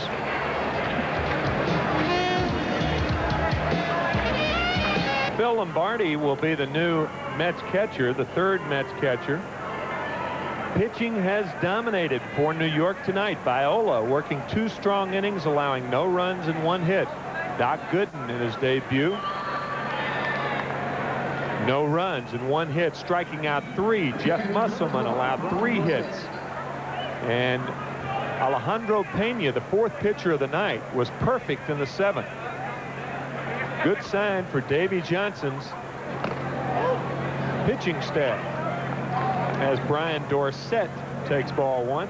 Ball and no strikes to the Yankee catcher.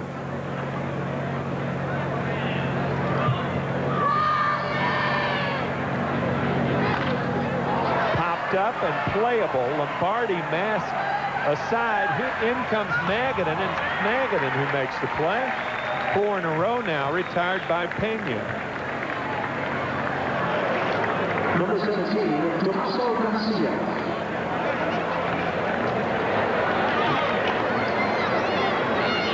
Well, the batter for the Yankees, a very interesting story. Damaso Garcia with the Montreal Expos last year. And the Expos actually let him go. As you see, his numbers not that bad.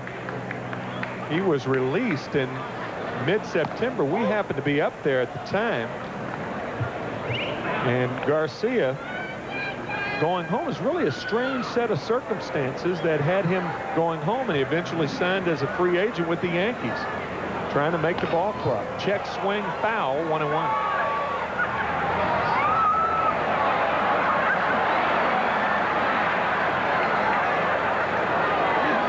Trying to read between the lines of that release of Garcia. He evidently did not have a good rapport, to say the least, with Buck Rogers, the manager of the ball club.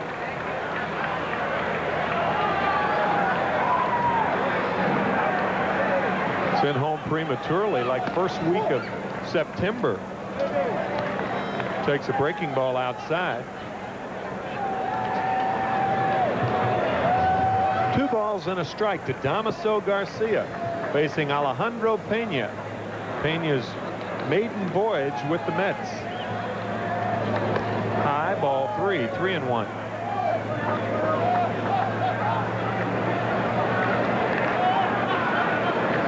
I believe Pena's only 30 years old. I can't believe that. He signed with the Dodgers in 1981.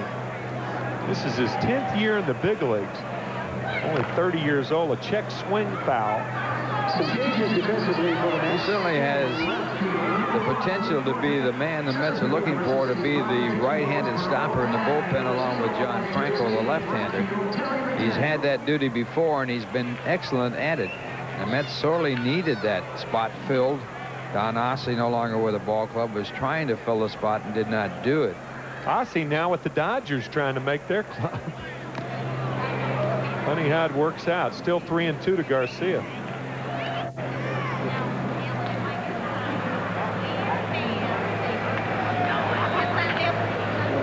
You're watching Mets Baseball 90 right here on WWOR-TV, Secaucus, New Jersey. Little looper to center that may fall, and does. So Garcia, the first hit that the Yankees have off of Pena, and that'll bring up Rob Sepanik.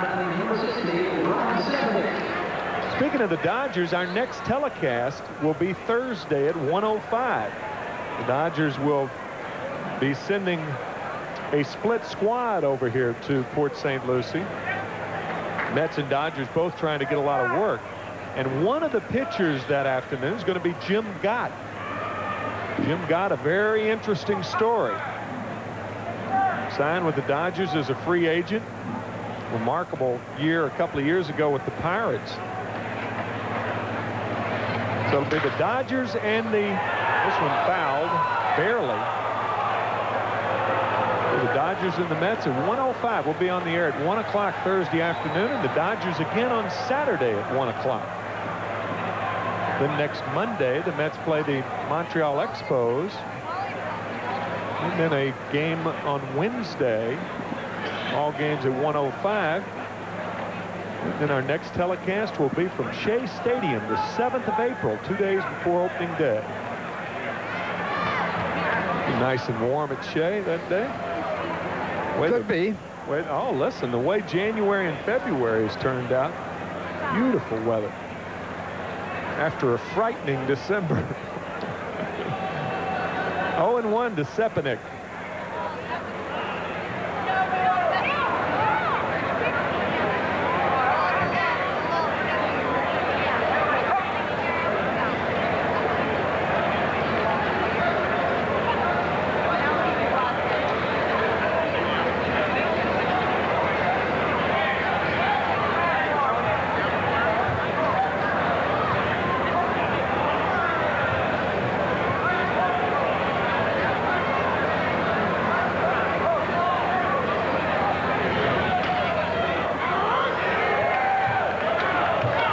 No balls, 2 strikes to Sepanik from Detroit, Michigan.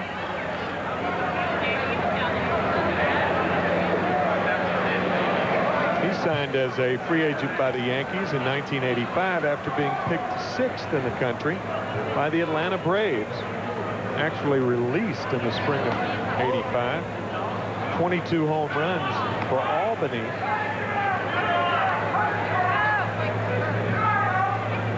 The New York State League.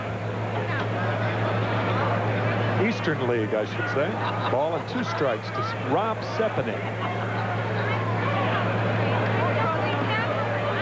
Nice play by Lombardi. 2-2 to Rob.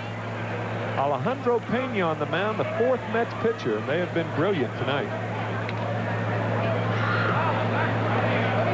You know, seeing all these players in the ball game reminds me of that time in spring training when Jack Buck came running over to our booth and he said, "Who's that playing out in left field?" He couldn't figure out who it was. The numbers didn't match. And I said, "Well, that's Reynolds out there. We just got him." And he interrupted me. He says, "No, not on your team, ours." Well, they just run 2 players here like you can't believe tonight. 3-2 to Sepanik.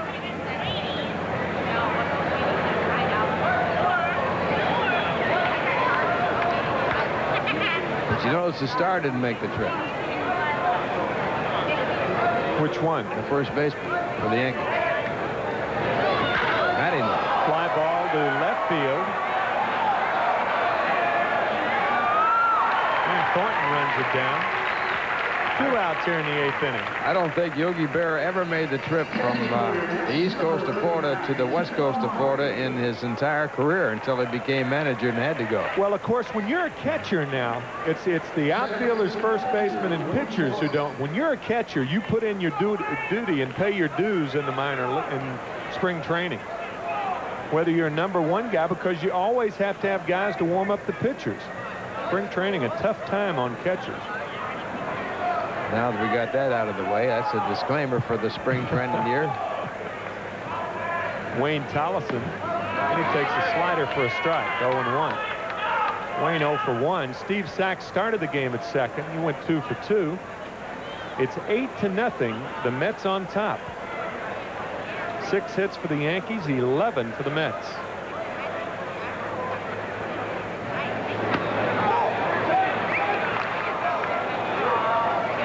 Third base umpire Mike Dumont saying no swing. 1-1 to Wayne Tollison.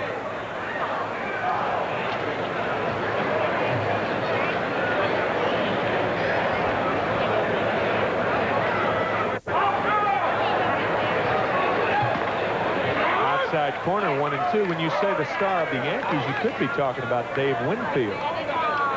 Right, Winfield back after missing the entire season last year. Back surgery. He isn't here either. Nope. Foul back.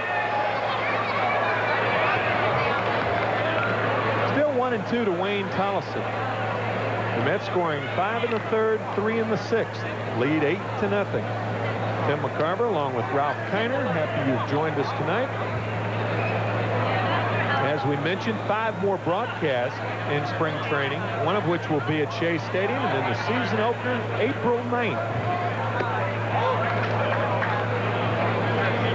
Split finger. Yes, sir. Slow, 2-2. He has a good fastball, fine velocity, and then that split finger fastball that changes his speed about 30 miles an hour.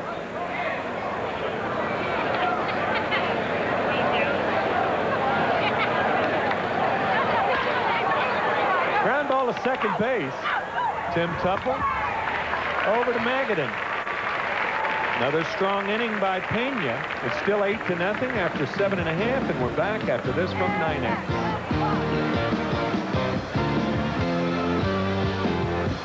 MetLife blimp.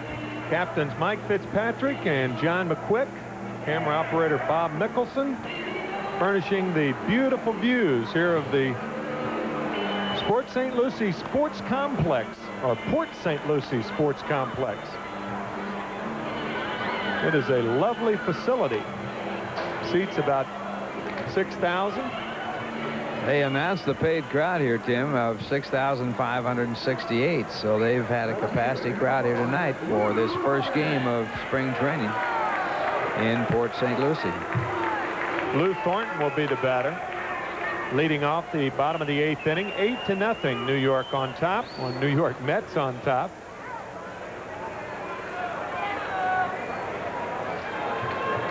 Thornton, a single, drove in a run in the 8th inning. Facing Lance McCullers.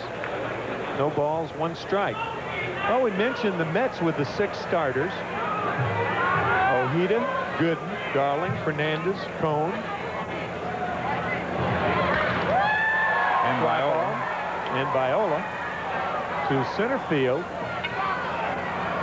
And there's 1 away. What about the Yankees? Well, it looks like it'll be Leary, Tim Leary, Andy Hawkins, Chuck Perry, and Greg Cataray to go along with the colorful Pascual Perez as Howard Johnson steps up. Hojo's played the whole game, a couple of walks.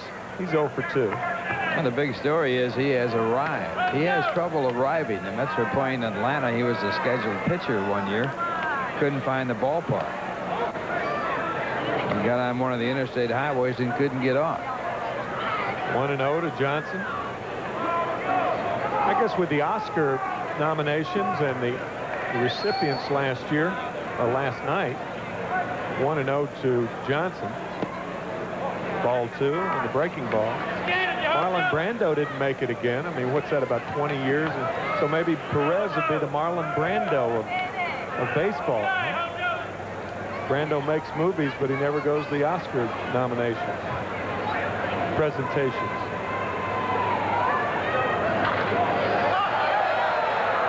Fouled out of play. 2 balls and a strike to Howard Johnson. I would say that if Pascual Perez pitches well for the Yankees and pitches a lot, he'll really be a favorite there. He is colorful. Unpredictable, but colorful.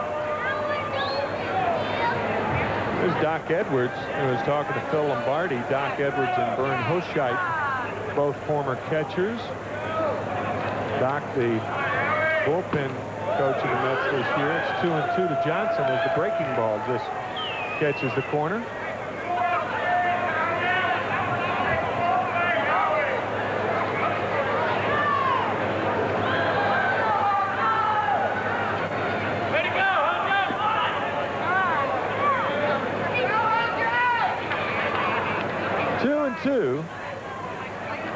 To Howard Johnson. And the fastball high, 3-2. Howard, the only starter in this game to stay in the lineup. He's a hard-working player. He wants to play. He wants to work on developing his talents. Certainly had one great year last year.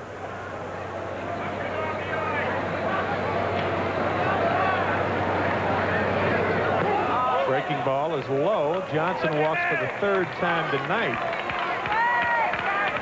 Walk number 1 given up by McCullers. Center fielder, 0-0. The Mets on top, and the batter will be Jamie Roseboro, the son of former Major Leaguer John Roseboro, longtime catcher for the Dodgers.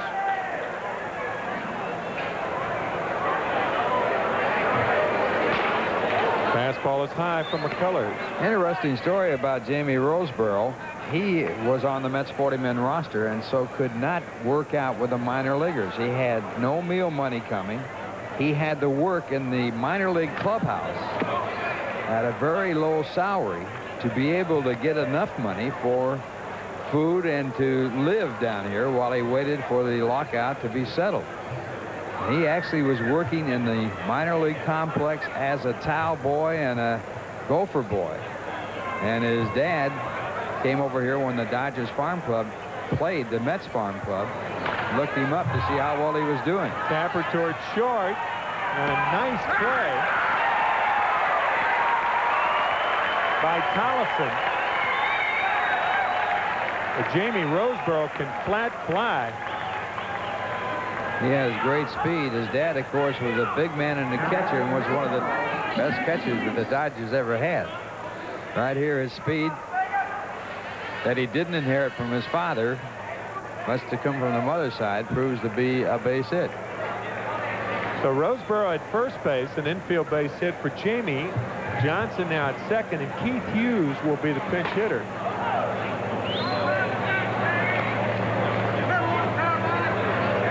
Keith Hughes in the Baltimore organization the last couple of years.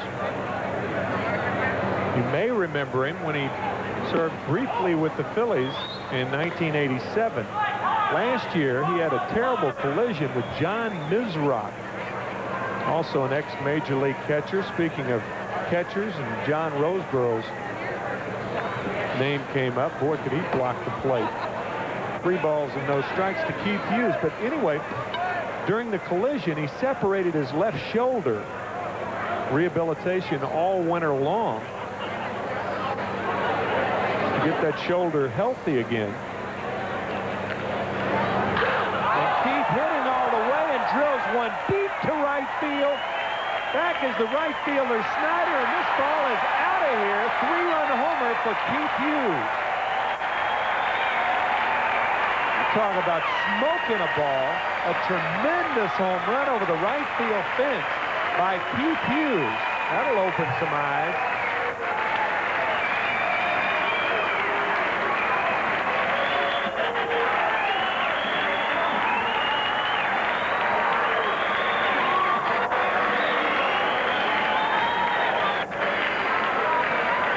Well, Keith had a .274 average with 2 home runs in 83 games for Rochester in the International League last year. And this certainly was well hit and no help from the wind at all. It's down the right field line and definitely out of the ballpark as he puts his swing on it.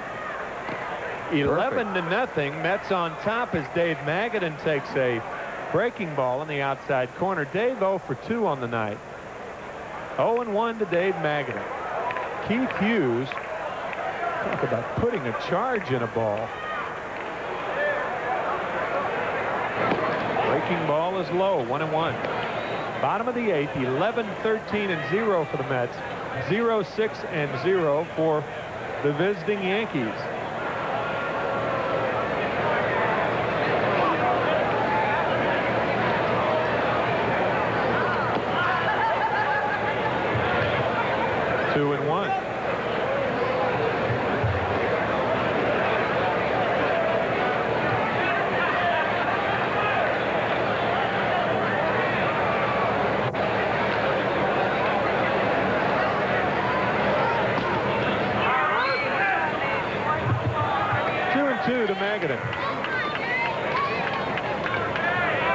That 3-run home run by Keith Hughes, and an immediate picture of Bucky Dent, the 3-run homer in 1978 over the Green Monster off Mike Torres to win the pennant for the New York Yankees in the 1-game playoff at Fenway.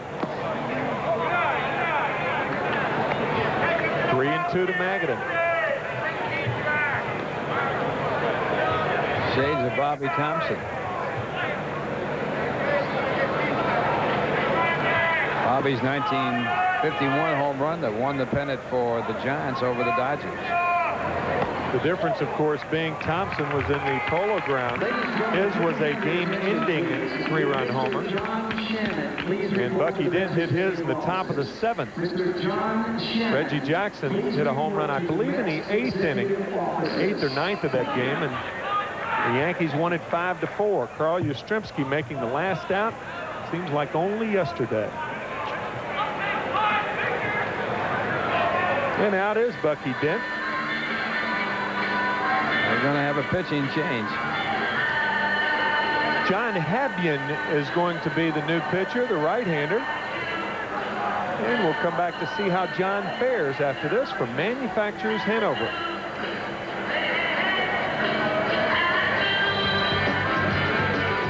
And John Habyan is the new pitcher for the New York Mets.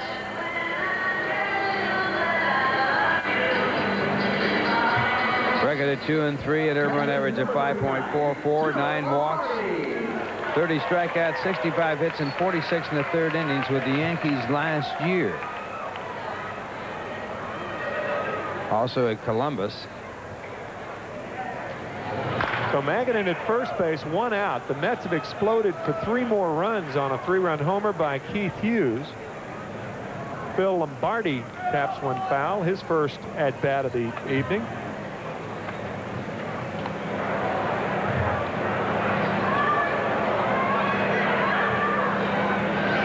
To Phil Lombardi.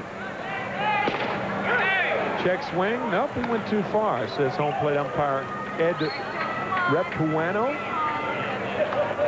The umpires will be back on Friday. The Major League umpires, that is. A settlement of sorts was reached today. And this one outside. Ball and 2 strikes to Phil Lombardi. Lombardi became the 37th player to play for the Yankees and the Mets when he played for the Mets last year and hit .229.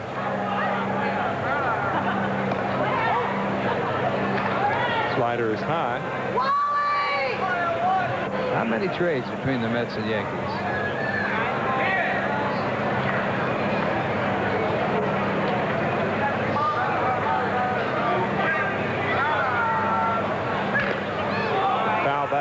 Still 2-2. Prior to the Lombardi situation, Rafael Santana played for the Mets and went to the Yankees.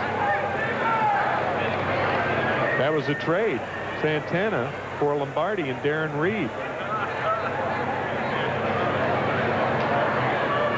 2-2 to Lombardi. Magadan at first. 11-0 Mets. Foul back. And out of play over the Yankees dugout.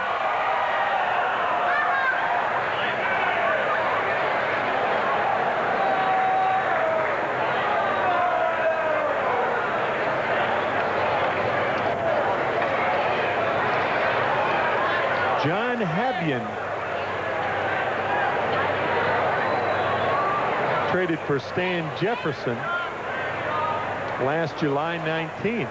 Jefferson doing a fine job for the Orioles in their quest for the American League East.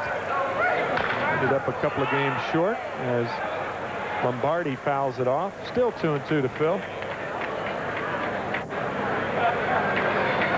Let's go, Phil.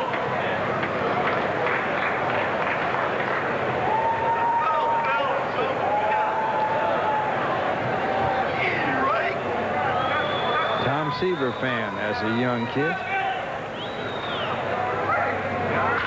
Ground ball sharply up the middle, base hit for Lombardi. Magadan will stop at second.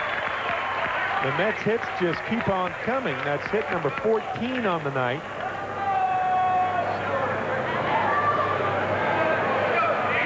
And that'll bring up Chris Donalds. Well, Lombardi, the third catcher used by the Mets in this game, and in his first at bat, he singles up the middle. Had a home run for the Mets last year. Off of Mark Langston. Langston will hang his hat in Southern California this year with the California Angels. Hit his first Major League home run off Frank Viola. High, ball 1 to Chris Donalds with runners at first and second. 1 out, 11-0. Let me correct Mets that on top. His first base hit was off Frank Viola. His first home run was off Kurt Young, and his second was off Scott McGregor. Third off Mark Langston. Ground ball to second, could be 2. There's 1, and the throwback to first gets Donalds. But the Mets continue to score and score big. A 3-run homer by Keith Hughes puts them up 11-0. We go to the 9th after this from your Ford dealers.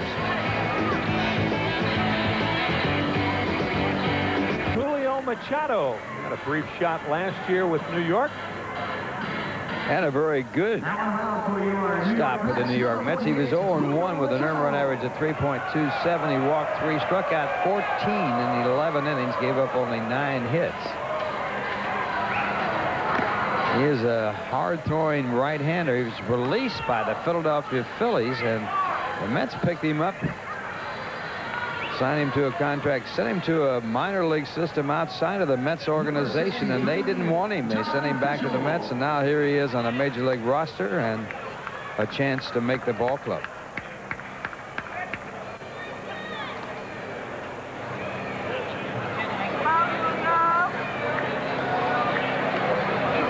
Well, you've got some company back playing.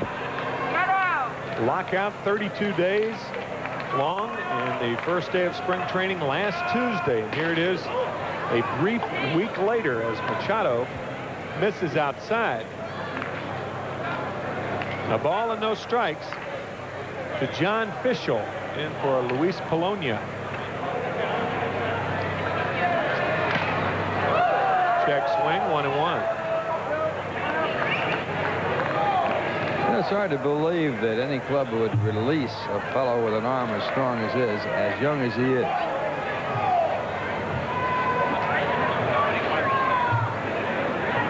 Probably because the Phillies are so deep in pitching. That's probably the answer right there. 2 balls and a strike to John Fishel.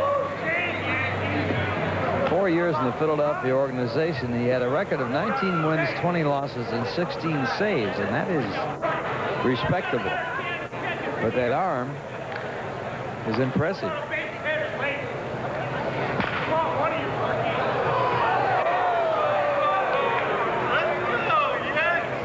Two and two to Fishel. Machado last year pitched in every classification. He pitched at Port St. Lucie, Jackson, Tidewater, and the Mets. He got a glove on it, and a good thing. Donalds will throw wide to first. So it could be a throwing error on Chris Donalds. We'll see how it's scored. Machado did get a glove on it. Could be the first error of the ball game.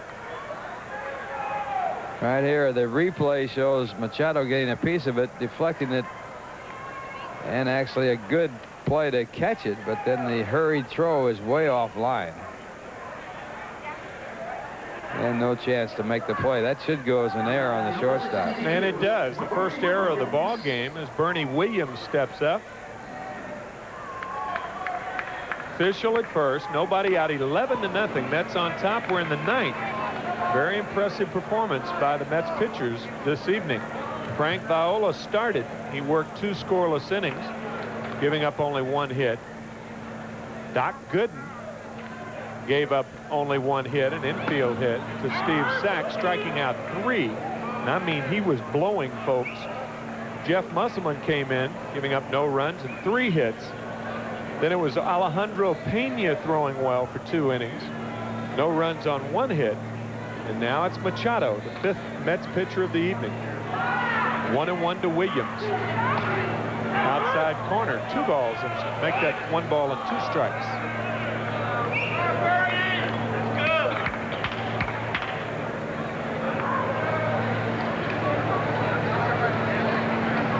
Mets pitchers all working 2 innings apiece, with the exception of Machado, unless the Yankees tied up and he stays in the ball game.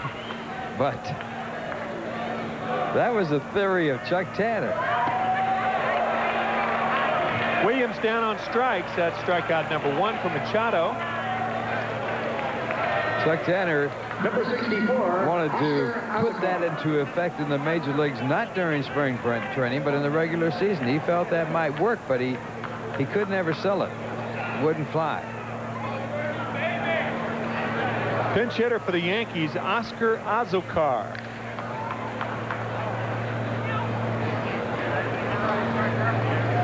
With 1 out and 1 on, 11-0. Mets on top.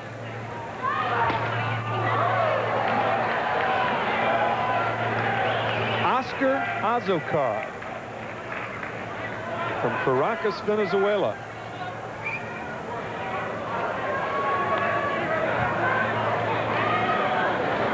Signed as a free agent with the Yankees. It's unusual that free agents are signed, as this one's lifted to center field. Usually Latin American players don't go through the draft. They're usually undrafted free agents. However, Azocar was a drafted free agent. And with 2 outs, the batter's going to be Van Snyder, who has gone all the way for the Yankees. Van 1 for 3 on the evening.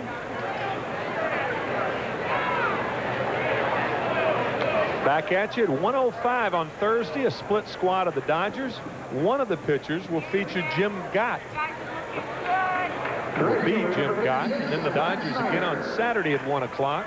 Next Monday, the Expos at 1. Then the Orioles. And the final preseason game here on WWOR will be the 7th of April. The Yankees at Shea. Outside, ball 1.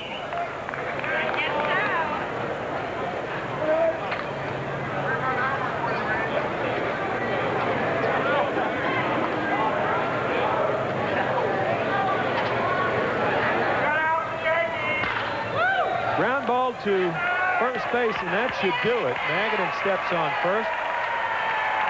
Brilliant pitching by the Mets tonight. No runs, 6 hits, and no errors for the Yankees. 11 runs, 14 hits, and 1 error for the Mets. Mets won yesterday at Kissimmee 7-2. They win big tonight. So the Mets 2-0 here in the early going. We'll be back with some more words and a little wrap up. We're looking forward to other games on WWOR after this from the Bell Atlantic Corporation.